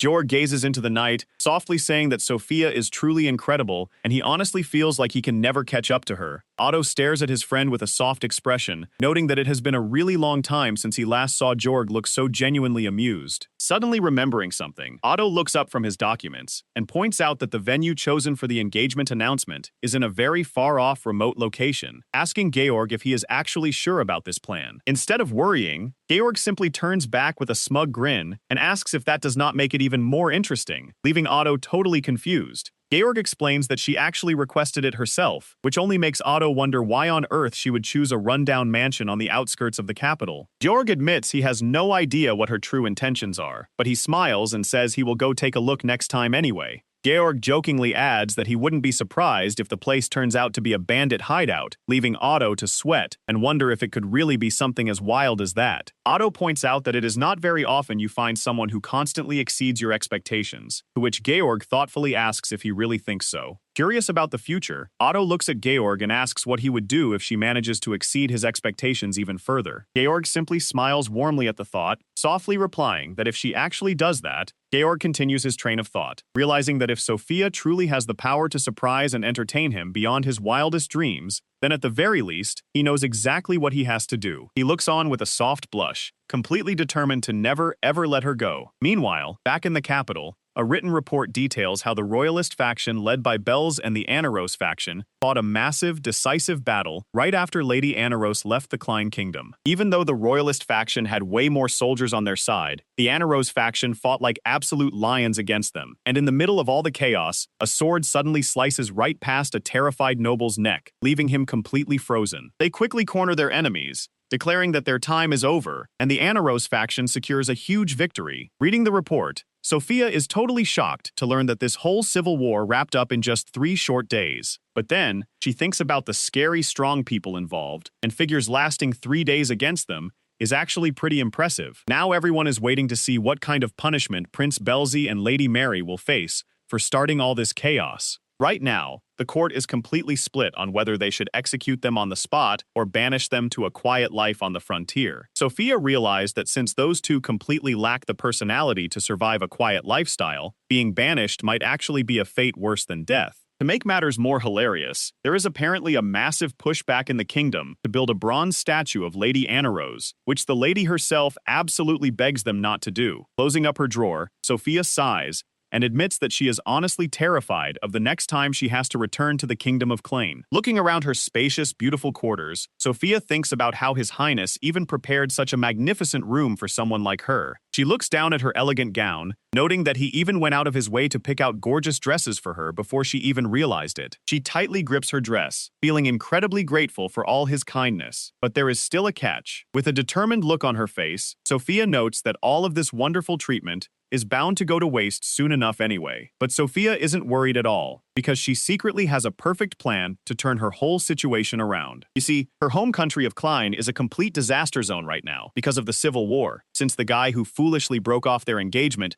might actually face execution, there is absolutely zero hope of getting any money out of him. However, her new fiancé is Crown Prince George, the powerful first in line to the throne. So if she can somehow get her engagement cancelled a second time here, she will walk away with a giant pile of money and live the ultimate, relaxing dream life. And that is exactly why she is happily on her way to the Lavoy Empire with a confident smile on her face. Sophia wakes up in the middle of a carriage ride, and the prince sitting next to her gently asks if she is finally awake. Confused, Sophia asks if they are in a carriage heading to the Lavoy Empire, and he confirms it, adding that he intends to officially welcome her as his fiancée. Looking at her with a gentle smile, the prince calls her Annalise and asks if she will agree to be his fiancée once again. Sophia blushes and happily says yes while holding his hand, meaning she has officially agreed to the engagement for now. Back in her room, Sophia leans back in her chair with a smug smile, proudly telling herself that she really is a total genius. But as she taps her arm, her real plan comes to light as she starts brainstorming how exactly she can get the prince to break off their engagement. Sophia wonders if she could somehow get the prince to cheat on her, just like what happened with Lord Belzy. But as she relaxes on her couch, she realizes a whole week has already passed since she arrived at the castle. To make matters more difficult, the prince comes to see Sophia every chance he gets, acting completely devoted to her. He lets out a deep sigh, realizing that with the way he is behaving, hoping for him to cheat is just not going to work. Since that plan is out the window, Sophia decides she has no choice but to do something the prince will absolutely hate instead. She pumps herself up, confident she can pull it off because her new plan is already in motion. While they sit together on a couch, the prince holds up a map and brings up the venue for their engagement announcement party. He smiles warmly, letting Sophia know that she is free to choose absolutely anywhere she likes. Sophia is surprised that he is giving her total control, and when he asks her where she would prefer, she thinks to herself that this is the perfect chance. She confidently points her finger to a specific spot on the map, deciding that right there is where she wants the event to be. The prince looks completely confused by her choice, prompting a worried-looking Sophia to ask him if her suggestion is no good. But the prince quickly softens up with a gentle smile and agrees to go along with whatever she wants. Sophia smiles brightly and politely thanks him for going along with her request.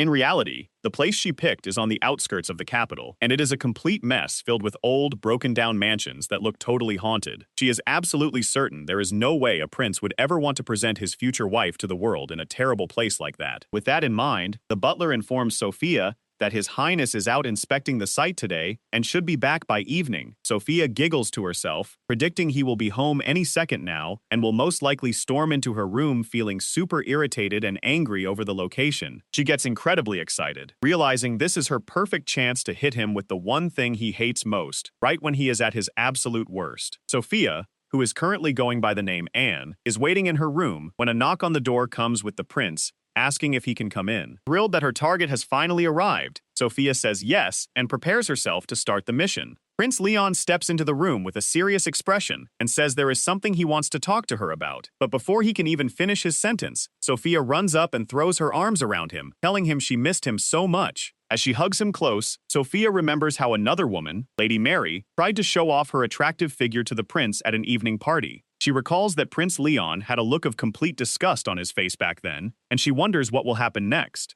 Sophia recalls how Prince Leon once coldly told another woman that acting spoiled might work on other men, but it would never work on him. This gives her a brilliant idea, realizing she can easily get the prince to detest her by acting super clingy and spoiled. She gets closer and hugs him tightly, though she nervously worries she might not be quite as charming as her teacher, Mary. As Prince Leon stays completely quiet, Sophia wonders if his sudden silence means her little trick is actually working. She even remembers how Mary confidently bragged about using her charms to win people over, making Sophia feel sure of her plan. But her plan completely backfires when Prince Leon pulls her in close, blushes, and sweetly tells her that he loves her, leaving her totally stunned. Sophia is completely caught off guard by his sudden warmth and can only blush, letting out a nervous little sound. She tries to cover her tracks by asking if he is mad about the location they picked for their big engagement party, but Prince Leon is just confused and wonders why he would ever be angry. The prince actually smiles warmly and says that choice of location was really a big help to him. This makes Sophia completely blank out in total confusion, having absolutely no idea how their terrible choice could have helped him. Prince Leon admits he was super surprised at first, since there is nothing but run-down mansions in that area, and Sophia listens closely to his explanation. He explains that because she went out of her way to pick it, he went to investigate if something suspicious was going on there, leaving Sophia sweating as she nervously asks what happened next. Prince Leon says his investigation led to quite a surprise when he looked into those old, run-down mansions. Sophia is completely shocked to hear him explain that the place had actually become a secret base for a group of dangerous anti-imperial militants. Because the abandoned estate was located right on the edge of the imperial city, it was totally unmonitored by the guards, making it the perfect hiding spot. If that wasn't bad enough, his guards discovered that the rebels were actually digging a secret underground tunnel directly from the mansion's basement all the way to the capital. Leon points out that, as she probably knows, there's a huge interconnected network of sewers running right underneath the capital. He warns that if the rebels had actually managed to break in through those tunnels, total chaos would have broken out, leaving a very stressed-out Sophia cursing those stupid militants for ruining her plans. Leon keeps going and asks Sophia if she realized there was actually a mole in their group when she went to look at the potential sites. Sophia just sits there on the sofa in complete shock, completely speechless. Leon points to a map, explaining that must be why she pointed right at that spot back then, without saying a single word. Sophia gets super flustered and confused, repeating to herself in disbelief that there was actually a spy in their midst. Leon smiles warmly and thanks her, saying they caught both the armed rebels and the traitor because of her, but a panicked Sophia internally screams that she actually knows nothing about such dangerous things. Leon looks at her with absolute respect, telling her it was just what he expected of her before thanking her once again. Sophia gasps in sheer shock as she realizes her entire plan has completely fallen apart. She sighs, thinking that everything has backfired on her, which means her dream of a quiet, slow life in the countryside is drifting even further away. As she stands beside the prince, she internally groans that her peaceful dream feels further away than ever. She laments how everything is backfiring completely, and just then, Prince Leon begins to reach out his hand. Out of nowhere, Prince Leon pulls Sophia into a tight, sudden hug, leaving her completely stunned. With her face completely red and question marks practically floating around her head, Sophia can only nervously squeak out a confused question to His Highness. Sophia is completely shocked, wondering why in the world she is suddenly being hugged again. Holding her close, Prince Leon softly admits that he really had to do it because he has been feeling so lonely without her. Sophia can only gasp in pure confusion, totally thrown off by this sudden, emotional confession. Stepping back slightly, Prince Leon explains that he actually took advantage of her heartbreak after her engagement was broken, just so he could bring her to his empire. With a gentle, loving smile, Prince Leon confesses that he did all of this simply because he has fallen so helplessly in love with her that he just cannot help himself. Sophia's heart starts racing wildly, and she is left completely blushing and speechless, barely able to even form a sentence. Sophia is highly flustered as Prince Leon smiles warmly at her, knowing she simply cannot let herself lose to his handsome face. She gets quiet and looks at him, trying to keep her cool while her heart beats fast. Prince Leon gently takes her hand and softly admits just how incredibly happy he was, when she told him she was lonely earlier. He slowly slides his hand secure over hers, cherishing her more than anyone or anything else in the entire world. Lifting her hand to his lips, Prince Leon tenderly calls her name and confesses that he has been completely captivated by her. Her heart races even faster as she looks up at him, determinedly telling herself that she absolutely won't let herself be defeated by this overwhelming feeling. Leon gives Sophia a warm, charming smile, looking completely sure of himself. But in her mind, Sophia is absolutely determined to get this engagement broken, dreaming of the perfect, relaxing country life that is waiting for her. Later, the scene shifts to a beautifully decorated, quiet room lit by a grand chandelier. Sitting alone in a large chair, Sophia starts giggling quietly to herself as her dark plan comes together. A massive smile spreads across her face as she whispers that the perfect moment has finally arrived. She throws her hands up in absolute joy, celebrating that she is finally, completely free from His Highness. Sophia sighs as she remembers Prince Leon, recalling how exhausting it was when he would always snuggle up and whisper sweet things to her. But now, she raises her fist in triumph, feeling incredibly excited that her long-awaited plan has finally started. To explain how things got to this point, Sophia's thoughts travel back to a few days ago. Sophia is enjoying some quiet tea when she suddenly gets caught off guard, asking about something called the right of imperial succession. Sitting across from her, Prince Leon confirms the news, explaining that he will be super busy preparing for the event from now on. Prince Leon sadly adds that this means they won't be able to meet very often, which makes Sophia secretly celebrate how incredibly convenient this is for her. During their talk, Prince Leon mentions that a lot of people in the Empire are calling for him to take the throne. Holding himself with a gentle smile, Prince Leon adds that he is truly grateful for all of their support. He gets a serious look in his eyes as he points out that once he finally ascends the throne, he wonders if he can truly become a man who is worthy of Sophia, leaving her looking a bit startled. Thinking back to that tea party, Sophia lets out a sigh, remembering how Prince Leon was saying some really mysterious things right at the end. Either way, His Highness has been super busy every single day with his duties, meaning they have hardly met at all lately. Sophia is absolutely pumped up, determined to use this perfect break to finally put her slow life plan into action. But realization quickly hits her that actual escape is looking pretty tough, since the royal guards are always standing by, ready to follow and escort her the second she tries to step outside. On top of that,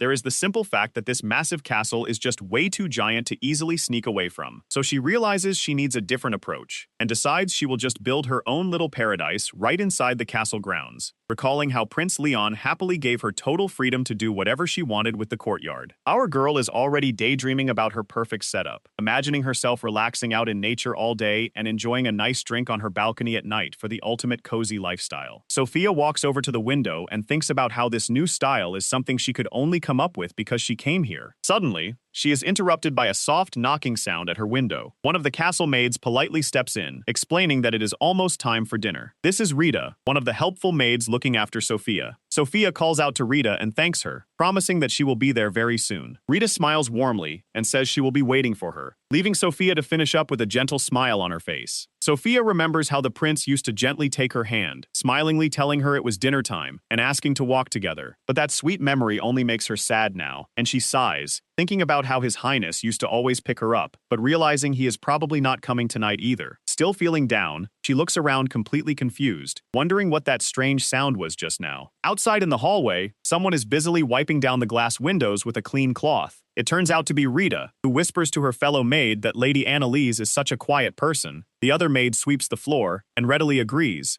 saying Rita is absolutely right about that. The sweeps maid mentions that Sophia is normally super calm, but she is probably just feeling lonely since she hasn't seen the prince lately. Inside, Sophia sits quietly holding her cup, completely focused on trying to figure out where she should set up her new peaceful life. Meanwhile, out in the hallway, Rita brings up the prince, prompting the sweeps maid to reply that the whole country is super excited because Prince Georg is next in line for the crown. But Rita looks surprised when the sweeps maid leans in and whispers that things are actually not quite that simple. The sweeps maid points out that while they have the first prince, Grisha, and the second princess, Claudia, Rita reminds her that Prince Grisha has a bad reputation, meaning the second son, Prince Georg, is still higher in line for the throne. The sweeps maid agrees that is true, but warns that those two have been staying in very close contact lately. Hearing all this talk about secret meetings, Rita looks super confused and wonders what that could actually mean. The sweeps maid explains that, as of right now, the power and influence of each of the three major factions in the House of Lords is completely balanced.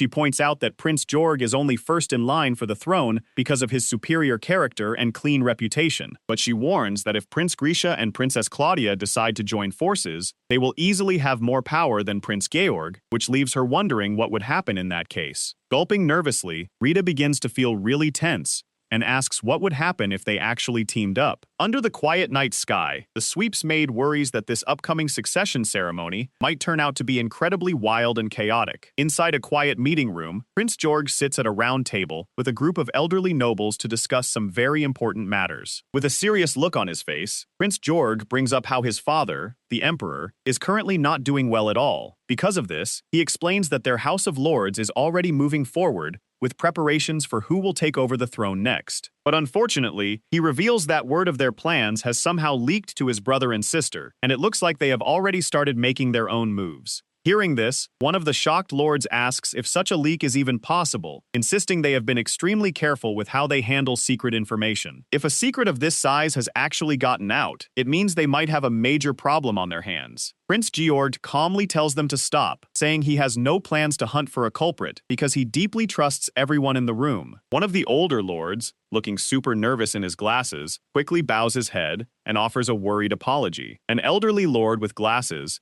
and a gray mustache insists this is still a massive problem because if those two rivals team up, it would be the absolute worst-case scenario, which Georg calmly says he understands. Georg stays calm, explaining that the secret was bound to come out eventually and only happened a bit earlier than expected, though the older lord points out that the throne requires both the Emperor's will and the clear support of the House of Lords. The distressed lord loudly warns him that if Prince Grisha and Princess Claudia work together, they will be left at a huge disadvantage when it comes to winning over the House of Lords. Just then, another lord with bowl-cut hair speaks up, asking if it is possible to get some help from Georg's own fiancée, which makes Georg think of Anneliese. One of the younger advisors chimes in, pointing out that to win over the other nobles, they absolutely need to win over the wives and daughters who set the trends in high society. Hearing this, the older lords can't help but laugh, jokingly agreeing that many of those powerful men are completely under their wives' thumbs anyway. Prince Georg listens quietly, admitting that they have a good point, but he still looks highly hesitant to move forward with that plan. He looks down sadly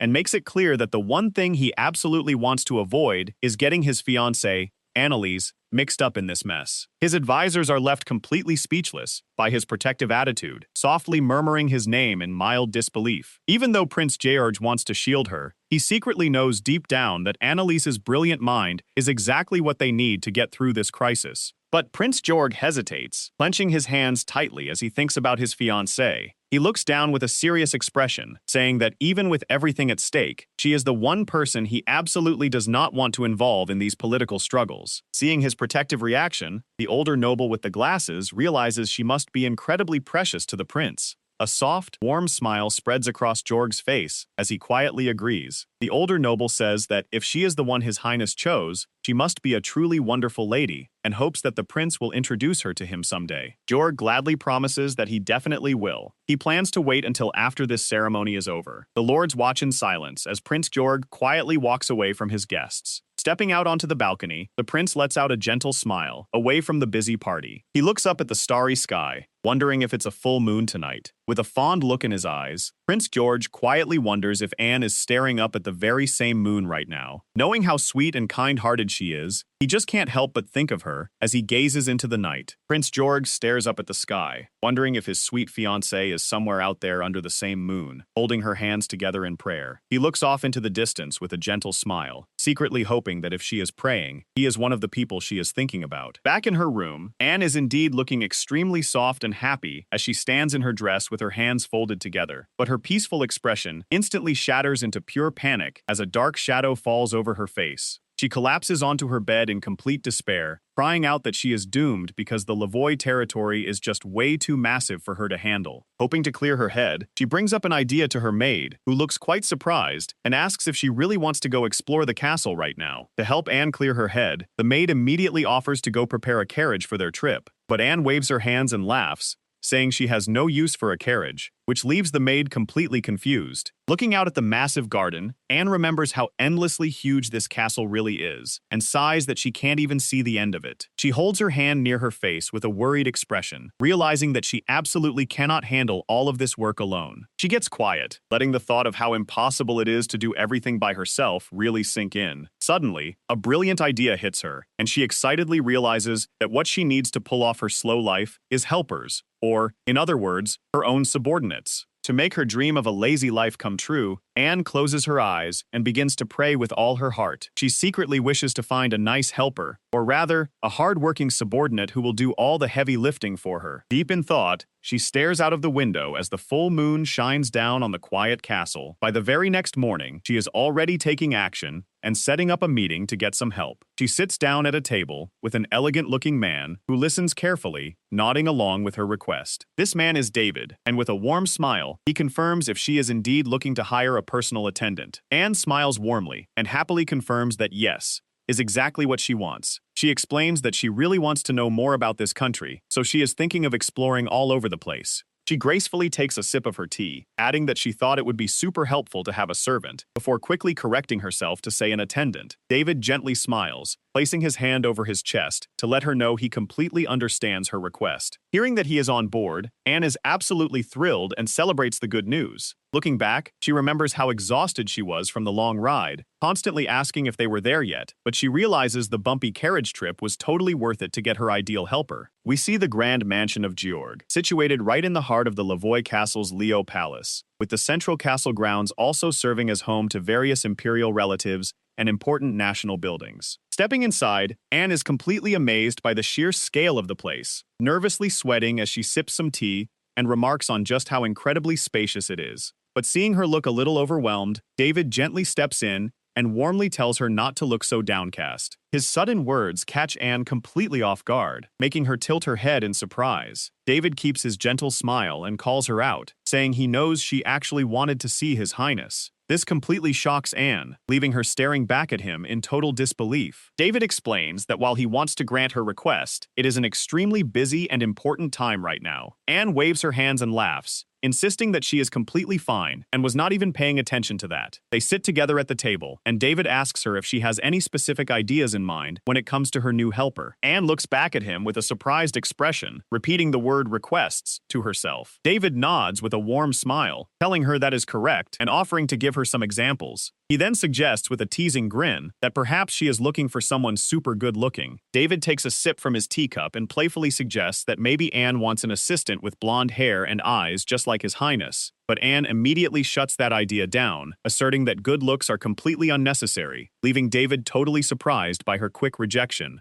She looks him dead in the eye and explains that all she really needs is a responsible assistant who will follow their master's orders to the letter. Anne makes it clear that she asks for absolutely nothing else, and a sweat-dropping David can only nod along and agree to her simple request. As David smiles innocently and takes another sip of tea, Anne can't help but glare at him in disbelief, wondering what on earth this man is actually thinking. Deep down, she screams that she doesn't care about looks at all and is only looking for pure labor power to finally set up her perfect, relaxing, slow life. To Anne, even the most handsome person in the world is completely useless if they can't handle manual labor, as she visualizes weak workers who would just whine about things being too heavy or simply refuse to budge. So she claps her hands together and says that if she really had to name just one specific request for her helper, Anne cracks a giant hopeful smile and excitedly says she would absolutely love someone with a super sturdy body. David is completely taken aback and nervously repeats her words, asking if she really just said, a sturdy body. David can't help but let out a quiet chuckle at her highly unusual request. He chuckles and asks her with a grin if she actually plans to make her new assistant do that kind of brutal, heavy physical labor. David smiles and tells Anne that she is an incredibly interesting person, but she instantly gets suspicious of him. In her mind, she just cannot shake the feeling that he is highly suspicious. Even though David is Prince Georg's right-hand man and has a bright, active, and calm personality that makes a great impression, Anne knows better. From all the relationship advice she gave back in her school days, she learned that this specific type of charming man absolutely cannot be trusted. She remembers a blonde girl holding her hands in gratitude, thanking Anne for her incredible help. The girl happily explained that thanks to Anne, she was able to stop cheating on her partner, which completely shocks Anne as she remembers the strange confession. The classmate tearfully holds Anaros's hands, explaining that because the kind noblewoman did not judge her and accepted her for who she was, she finally gained the confidence she needed. Determined and full of hope, the girl proudly says she is going to live her life from now on without ever depending on a man like that. But as Anaros looks back on her memory of reassuring the girl and telling her to believe in herself, she gets a little flustered, realizing she actually thought they were just talking about failing grades instead of such a heavy topic. Still, the classmate was super happy she consulted with Anaros, leaving the young noblewoman to just sweat drop and awkwardly go along with it.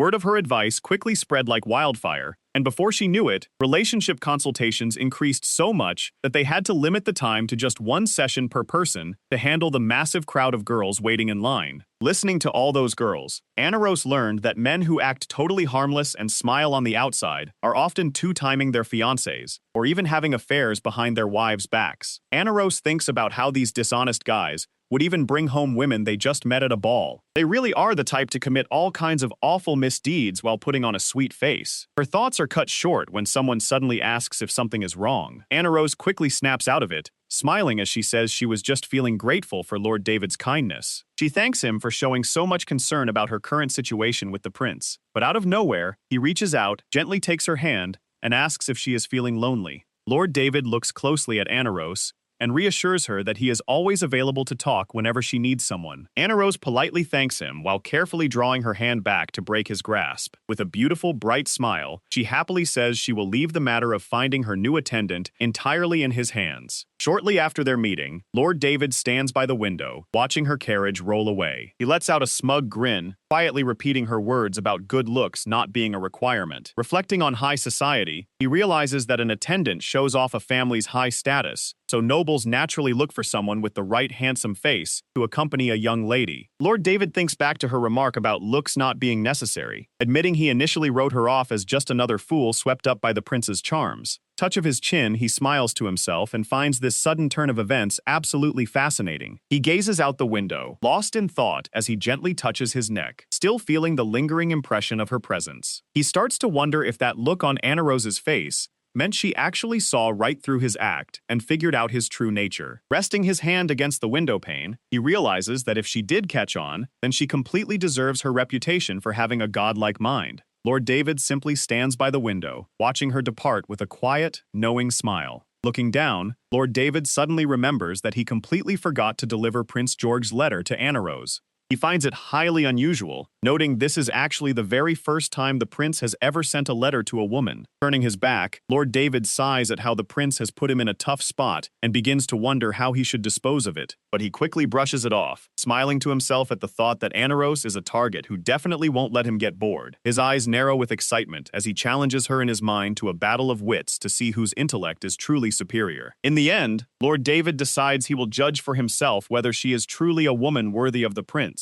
Anaros thinks to herself that good-looking guys really are trouble. Rita is confused, so Anaros quickly tells her to be careful too, while the maid nervously points out that Anaros is the one engaged to the prince. Meanwhile, in a beautifully decorated room, with an expensive glass chandelier, a brand new story begins to unfold. A sad-looking woman, in a simple gown, holds her hands close to her chest and calls out to her beloved Theo. As she watches him turn away to pack his things, she desperately asks if he really has to go. Theo can only look down and offer a quiet, heartbreaking apology. Theodore looks back with a sad smile, saying he never thought the day would come when he could no longer see his madam. Desperate to hold on to him, the madam wraps her arms around him and begs her Theodore not to go. Her tearful plea hits Theodore hard, leaving him completely silent and conflicted as he looks on. She cries out that she really doesn't want to let him go, because she just knows he is bound to become an even better man from now on. Gently touching her hand, Theodore can only manage to whisper her title in a weak, emotional voice. But the madam holds him tight, softly telling him she already knows that without him having to say a single word. In his head, Theodore secretly brags about how incredibly beautiful his own face is. He knows that with his amazing looks and perfect skills as a servant, even a guy from the slums like him can easily reach the very top. He plays his part perfectly, telling the madam how honored he is by her high praise, but quickly adds that not even he can go against orders from the royal palace. His tears look so incredibly real as he sighs softly in front of her, Hearing this, the madam cries out that the whole situation is just way too much to handle. She weeps about how unfair it is to tear apart two people who have promised their futures to each other, leaving a very confused Theodore to wonder when he ever made a promise like that. To wrap this up, Theodore decides to use his usual line to finally finish her off and says her name softly. Holding her close, he looks into her eyes and dramatically promises that someday he will return to her. He puts on a bright, charming smile as he tells her they should meet again when he has finally become a man worthy of her. As the madam blushes and sighs happily, Theodore quickly bids her farewell and makes his escape. Now walking down the busy stone street, he carries his bag and happily munches on snacks while looking over his papers. While chewing, he takes a close look at his orders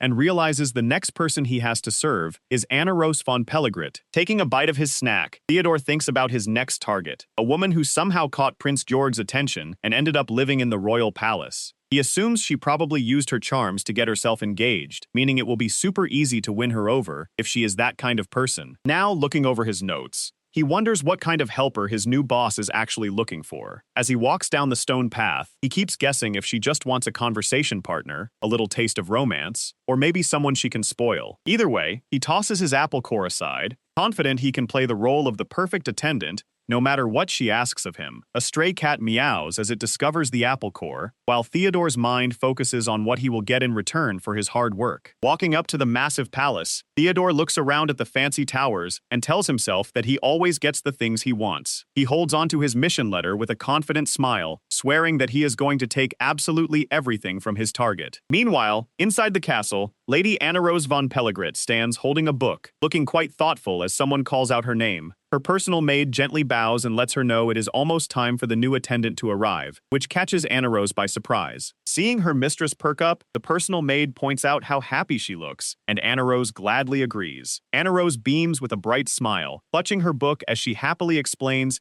she has been super excited to see what kind of wonderful person is coming to work for her. Anna Rose happily imagines that a super strong and well-built helper is finally going to show up to easily lift heavy logs for her. Instead, a helper of a very different build is being guided through the hallways, walking quietly with a calm expression. Walking in, Theodore puts on his best charming smile, ready to play his part perfectly. Anna Rose excitedly rushes forward, telling everyone to hurry while her maid struggles to keep up and begs her to slow down. She is absolutely thrilled, thinking this new help is taking her one step closer to the peaceful, quiet life she has always wanted. Theodore looks up at the beautiful estate, wearing a soft, friendly smile that hides his true, calculating plans. Anna Rose freezes in absolute silence the second she sees the boy standing in front of her. She expected a tough, muscular subordinate ready for mountain training, so she is completely confused by this small, gentle-looking boy. Before she can piece it together, she gets pulled out of her thoughts as someone asks if she is all right. Anna Rose suddenly scolds Rita, saying it is not okay to bring her little brother to work, but Rita quickly tells her she is totally wrong. Anna Rose plays it off with an awkward, sweaty smile, quickly raising her hands in embarrassment. Rita introduces the boy as her new attendant, Theodore, who sweetly greets her with a happy smile. Theodore blushes and smiles warmly, saying it is a complete honor to be in her service. Anna Rose's mind completely spins with shock as she tries to process that this boy is actually her new attendant and not Rita's younger brother at all. The young boy grabs his vest tightly and nervously admits that he is still pretty inexperienced.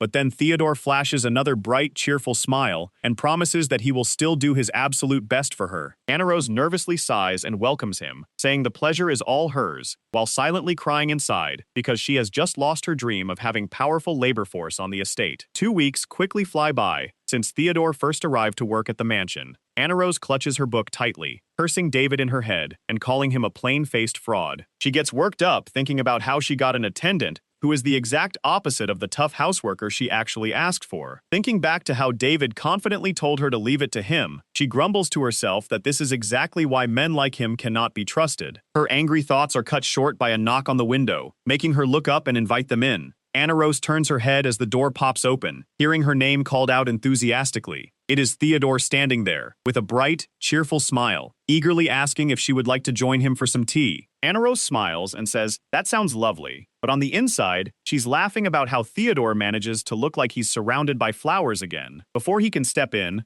Rita suddenly pulls Theodore back by his shoulder, scolding him that he must not do this, and has to be mindful of his position as a servant. Anna Rose kindly chimes in to say it is completely fine, since she was just thinking she'd like some tea too, leaving a flustered Rita trying to object. They all sit down together, and Anna Rose reflects that what Rita says is actually quite true. While taking a bite of her treat, she sneaks a glance at a smiling Theodore and thinks to herself that he definitely lacks basic consideration as a servant. She knows that when it comes to high-ranking nobles, there are some very strict types who would absolutely refuse to ever have tea with a common servant. Setting Theodore's unusual attitude aside for now, Anna Rose starts thinking about how she can best utilize this boy to help her achieve her ideal slow life. Seeing her lost in thought, Theodore gets a bit down and worries the tea snacks he picked out aren't to her liking, but a flustered Anna Rose quickly reassures him that they are super delicious. Theodore is relieved to hear this, while Anna Rose happily eats, noting to herself that he is really hardworking and highly motivated, even if she is still trying to figure out his main strengths. She watches him sip his tea, trying to think of any possible way his presence could be useful for a peaceful country life. She humorously imagines him standing outside in the dark, wondering if his bright blonde hair might actually make a perfect landmark for her during pitch-black country nights with no streetlights. But Anna Rose smirks with determination, telling herself she is absolutely not the kind of ordinary person who gives up easily when it comes to planning her dream future. Anna Rose thinks back on how she originally planned to live a peaceful, comfortable life off her settlement money once her engagement got broken off. Instead, she suddenly got proposed to by a pushy, handsome guy from another country, all while her own home country was falling apart. She sighs,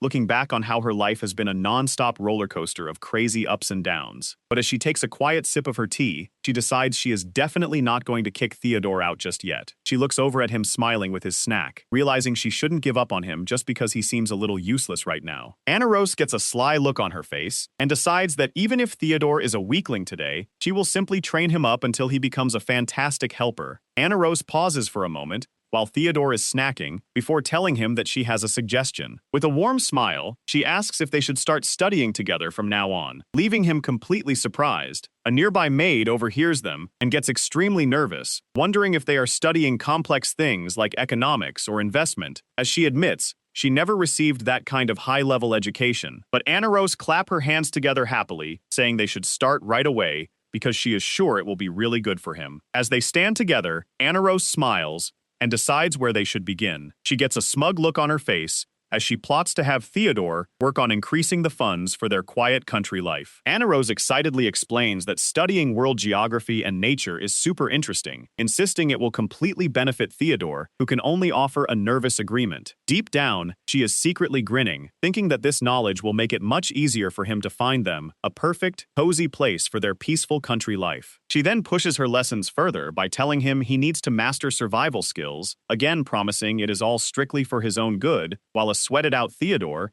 simply goes along with it. Behind her sweet smile, she is actually thinking that these skills are the absolute minimum he will need to build a comfortable countryside home from scratch. In the background, the large grandfather clock chimes loudly as the hours quickly slip away. Hearing the chime, Anna Rose looks up from her book and asks Theodore if they should finally take a break since it is already getting so late. Anna Rose smiles brightly and suggests they take a little walk around the castle for a nice change of pace. Theodore is a bit surprised and asks if that is really all right, but Anna Rose cheerfully points out that since the place is so massive, she wants him to get used to it quickly. She gets a mischievous look in her eye and tells him to just wait and see. With a wide grin, she says that they might even find something unexpectedly interesting along the way. Theodore holds his pen, quietly wondering what kind of interesting things she could possibly mean. As they head out, Anna Rose excitedly points to a beautiful courtyard, thinking to herself that they might just find the perfect hidden spot to live a quiet and slow life, which Theodore happily agrees with. Anna Rose cheerfully claps her hands, insisting that taking this walk is actually an important part of his studies, and eagerly asks Theodore what he thinks of the idea. Hearing her excuse, Theodore's mouth twitches as he tries to keep his composure. He puts his pen down on the paper, thinking to himself that she really is something else for being so relentless right to the very end. Anna Rose notices something is off and asks if he muttered something, but the boy quickly covers his face and nervously tells her it is absolutely nothing. A sweet smile then spreads across Theodore's face as he blushes slightly, confessing that he is truly happy just to be spending this time with her. Anna Rose is deeply touched by his sweet words, placing a hand on her chest and softly saying how glad she is to hear that he is so pleased. Looking at Theodore, Anna Rosa privately thinks about how he seems to have a real talent for living a calm, slow-paced life. Theodore is a bit confused and wonders if she just said something out loud, which totally catches her off guard. She quickly brushes it off as nothing with a flustered laugh, relieved that she did not actually let her inner thoughts slip out. Trying to move things along, she excitedly suggests they start their walk right away out in the courtyard. A few days pass by, and Anna Rose finds herself standing at her desk with some sealed mail. She picks up one of the envelopes and smiles warmly, realizing she has received a letter from her father. While looking through her desk, Anna Rose is surprised to find that the paper knife she usually keeps in her drawer has vanished. She tries to think back and realizes the fountain pen she normally uses to write to her father is missing as well. Even if it was a bit loud-looking, it was very easy to write with. Just then, the quiet mood is broken when someone slowly creaks open her door. The castle maids and staff have gathered together, and one maid politely asks if Anna Rose has a quick moment to talk. Anna Rose gets a bit nervous and asks what is going on, as the maid hesitantly says she has something important to share with her. Looking quite troubled, the maid explains that it is super tough for her to bring up, but it is about Theodore. Anna Rose panics immediately, wondering if this is about Theodore and if his studies to prepare for their slow life plan are just too hard for him. But the lead maid doesn't hold back and straight up suggests they just fire the attendant. Hearing this, Anna Rose is completely speechless and freezes in total shock. She quickly tries to hold them back, asking what is going on and why they are bringing this up so suddenly. Anna Rose demands to know why they want to fire him so out of nowhere, especially when she is finally training him to be a helper for her peaceful, slow life. But the maid calmly presents a document, explaining that she has independently looked into how Theodore even came to work here in the first place. The lead maid grabs Anna Rose's attention and points out that a normal attendant does not usually switch employers very often. She taps on the document she brought, hinting that Theodore's record has a huge, glaring red flag. Holding up the paper, the lead maid explains that Theodore has actually been hopping around from master to master over the past few years. Then, she looks directly at Anna Rose and asks if she realizes exactly what that kind of behavior implies. Feeling put on the spot, Anna Rose nervously clasps her hands together and quietly plays along, saying she agrees. But in her head, Anna Rose is completely panicking because she actually has no idea what is going on, even as the lead maid sighingly concludes that Theodore must have no morals. The lead maid continues her report, explaining that Theodore repeatedly enters and leaves the homes of rival political groups that do not have any actual connections with each other. She places her hand on an empty silver display tray, thinking to herself that she knew all along something was highly off. She then points out to a very confused Anna Rose that the pocket watch, which was sitting right here just the other day, has suddenly gone missing. She adds that since Anna Rose has only just arrived at this mansion, there are things she simply would not have a way of knowing yet. Strict and confident, the lead maid declares that her own eyes cannot be easily fooled when looking for a culprit. She is absolutely convinced that the new attendant, Theodore, is the one active thief stealing valuable items around the house. Anna Rose is completely stunned, barely able to repeat Theodore's name as the shocking accusation sinks in. The maid asks Anna Rose if she has noticed anything unusual herself, and Anna Rose admits it is true that small things have slowly been disappearing one by one. The maid nods and confirms that expensive, easy-to-carry items have indeed been vanishing left and right ever since that new attendant arrived. This makes Anna Rose think back, suddenly wondering if that is why the costly paper knife and fountain pen went missing recently. Because Anna Rose lives simply and does not care for fancy luxuries, there is no real waste in the mansion, which actually made it easy to spot the missing items early on. Even so, this place originally belonged to Prince Georg, meaning all the furniture and decor are highly valuable and would sell for a very high price. The lead maid explains that she has been watching Theodore closely for the past few days, and it is clear he has no manners and absolutely no idea how a proper attendant should act. Instead of actually doing his job, he just sits around slacking off, showers his master with fake compliments, and uses the rest of his time to steal expensive things. The lead maid sighs and says that, in short, he is simply the absolute worst kind of servant anyone could ask for. Hearing this, Anna Rose can't help but feel angry and wonders if Prince Georg sent her the worst possible person on purpose. Trying to get a better handle on the situation, Anna Rose asks her maids what else has gone missing from the mansion so far. The brunette maid lists off the stolen goods, explaining that they have lost silver tableware, gold work, candlesticks, decorated small boxes, and even pieces of the chandeliers. Looking at the long list of missing items, the brunette maid sighs and points out that Theodore is definitely a habitual thief who does this all the time. Anna Rose is completely shocked by the sheer amount he took, realizing that this means her new attendant has a very specific secret. Since he only stole cutlery, chandeliers, and metal parts, she hilariously wonders if Theodore just has a massive metal fetish and loves shiny objects. The mere thought of her caretaker lovingly kissing spoons and door handles completely flusters her, and she covers her mouth in pure embarrassment. As the maids watch on in silence, Enro sighs deeply and thinks that if that really was the case, he should have just been honest with her from the start. She blushes and figures that if he had just asked, she gladly would have given him all the shiny metal things he could ever want. Anaros thinks that while Theodore might be obsessed with flashy, shiny metals, she much prefers the simple beauty of nature, like twinkling stars and the bright sun. Holding her cheek, Anaros sighs and admits she honestly has absolutely no interest in silver or gold. But suddenly, a realization hits her, and she stops in her tracks, wondering if she missed something important. She gets hit with a funny mental image of Theodore happily rejecting a simple life in nature, realizing this means he has zero interest in living a quiet, peaceful, slow life. This thought completely crushes her, and she hangs her head in total disappointment that her own disciple could be so hopeless. Seeing her look so devastated, her helper looks on with worry and gently begs Lady Anaros not to make such a sad face. A worried maid tells Anaros that there is no room for sympathy when it comes to that boy, adding that she is just far too kind. This completely catches Anaros off guard as she awkwardly repeats the word sympathy, especially with a whole group of worried staff tearfully calling out her name behind her. Meanwhile, Theodore quietly cracks the door open while holding a large package, muttering to himself that he doesn't really think of it as sympathy anyway. Anaros starts to panic and waves her hands in embarrassment, thinking to herself that this is really not looking good. Theodore slowly walks into the room with a gentle and completely innocent smile on his face, wondering if he has finally been found out. As soon as she spots him, Anaros nervously gasps out Theodore's name, immediately realizing that his weird obsession with gathering shiny metal is showing yet again while she completely overthinks the whole situation. Theodore freezes in his tracks with a nervous smile, instantly wondering if he just got himself caught red-handed. Anaros stares right back at him with a deeply flustered blush, softly calling out his name under her breath. But the heavy silence is broken as Theodore slowly walks into the room, holding his large package tight under the watchful eyes of the entire staff. He looks up at the serious faces staring him down, and simply notes that it seems everyone has gathered there. Recognizing the silent judgment, Theodore can only sigh to himself and clutch his package even tighter, murmuring that he knew this would happen. The story flashes back to earlier that day, when the worried maid approached Theodore while he was sweeping the floors, calling out his name to get his attention. During his chores, a helpful maid approaches Theodore and kindly offers to take over the sweeping for him. In return for her help, she hands him a note and some money, asking if he would run a quick errand down to the market on the main street. Theodore immediately agrees and accepts the delivery slip, saying he completely understands what he needs to do. But as he takes a look at the shopping note, he suddenly pauses in complete surprise as his eyes widen. Noticing his shock, the maid worriedly asks if something is wrong, but Theodore quickly plays it cool and insists everything is perfectly fine. Flashing a bright, cheerful smile, he tells her he is heading out right now and excitedly leaves to get the job done. Theodore walks away, leaving the helpful maid watching him in silence as he heads out. Going over the list, he notices she wants bread,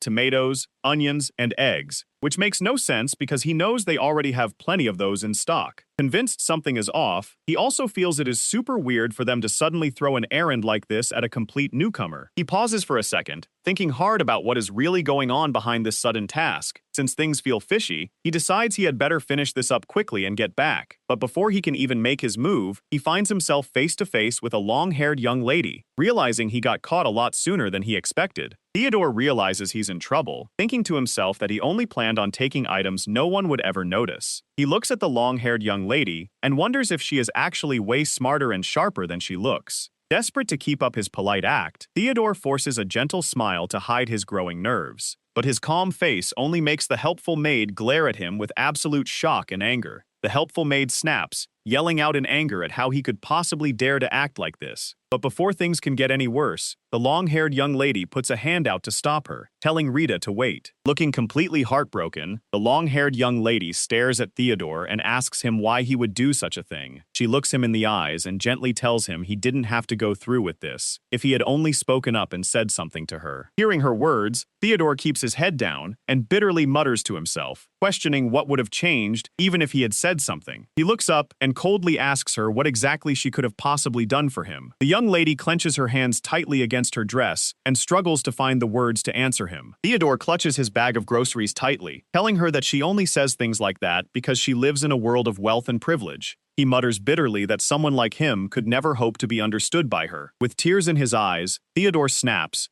and tells her that even she would break if she had to live a life as wretched as his. The long-haired young lady can only look on in absolute shock, calling out Theodore's name, while Rita stands quietly in the background. Theodore takes a deep breath, trying to calm himself down after his sudden outburst. Clutching his things, he looks down and begins to open up, explaining that he was actually raised in the slums. He remembers how he and his mother had to struggle just to survive there, every single day, even though she always told him to live for the sake of others. He explains that because his mother chose to live entirely for others, she ended up being tricked and used. Eventually, even the gold necklace that was her only precious thing in the world vanished before they knew it. And then, his mother disappeared too, leaving him all alone. Theodore looks down, muttering that she was probably sold off somewhere after being tricked, just like her necklace. But with a bitter tone, he adds that, thanks to her being gone, he was finally able to live freely. Looking incredibly hurt, Theodore clutches his package and yells that he does not care about living for others, or any of that noble stuff. Theodore explains that this country is a complete meritocracy, where you have to take what you want to survive, and thanks to his good looks and natural talents, even a poor kid from the slums like him was able to become a servant for the noble Lavoie family.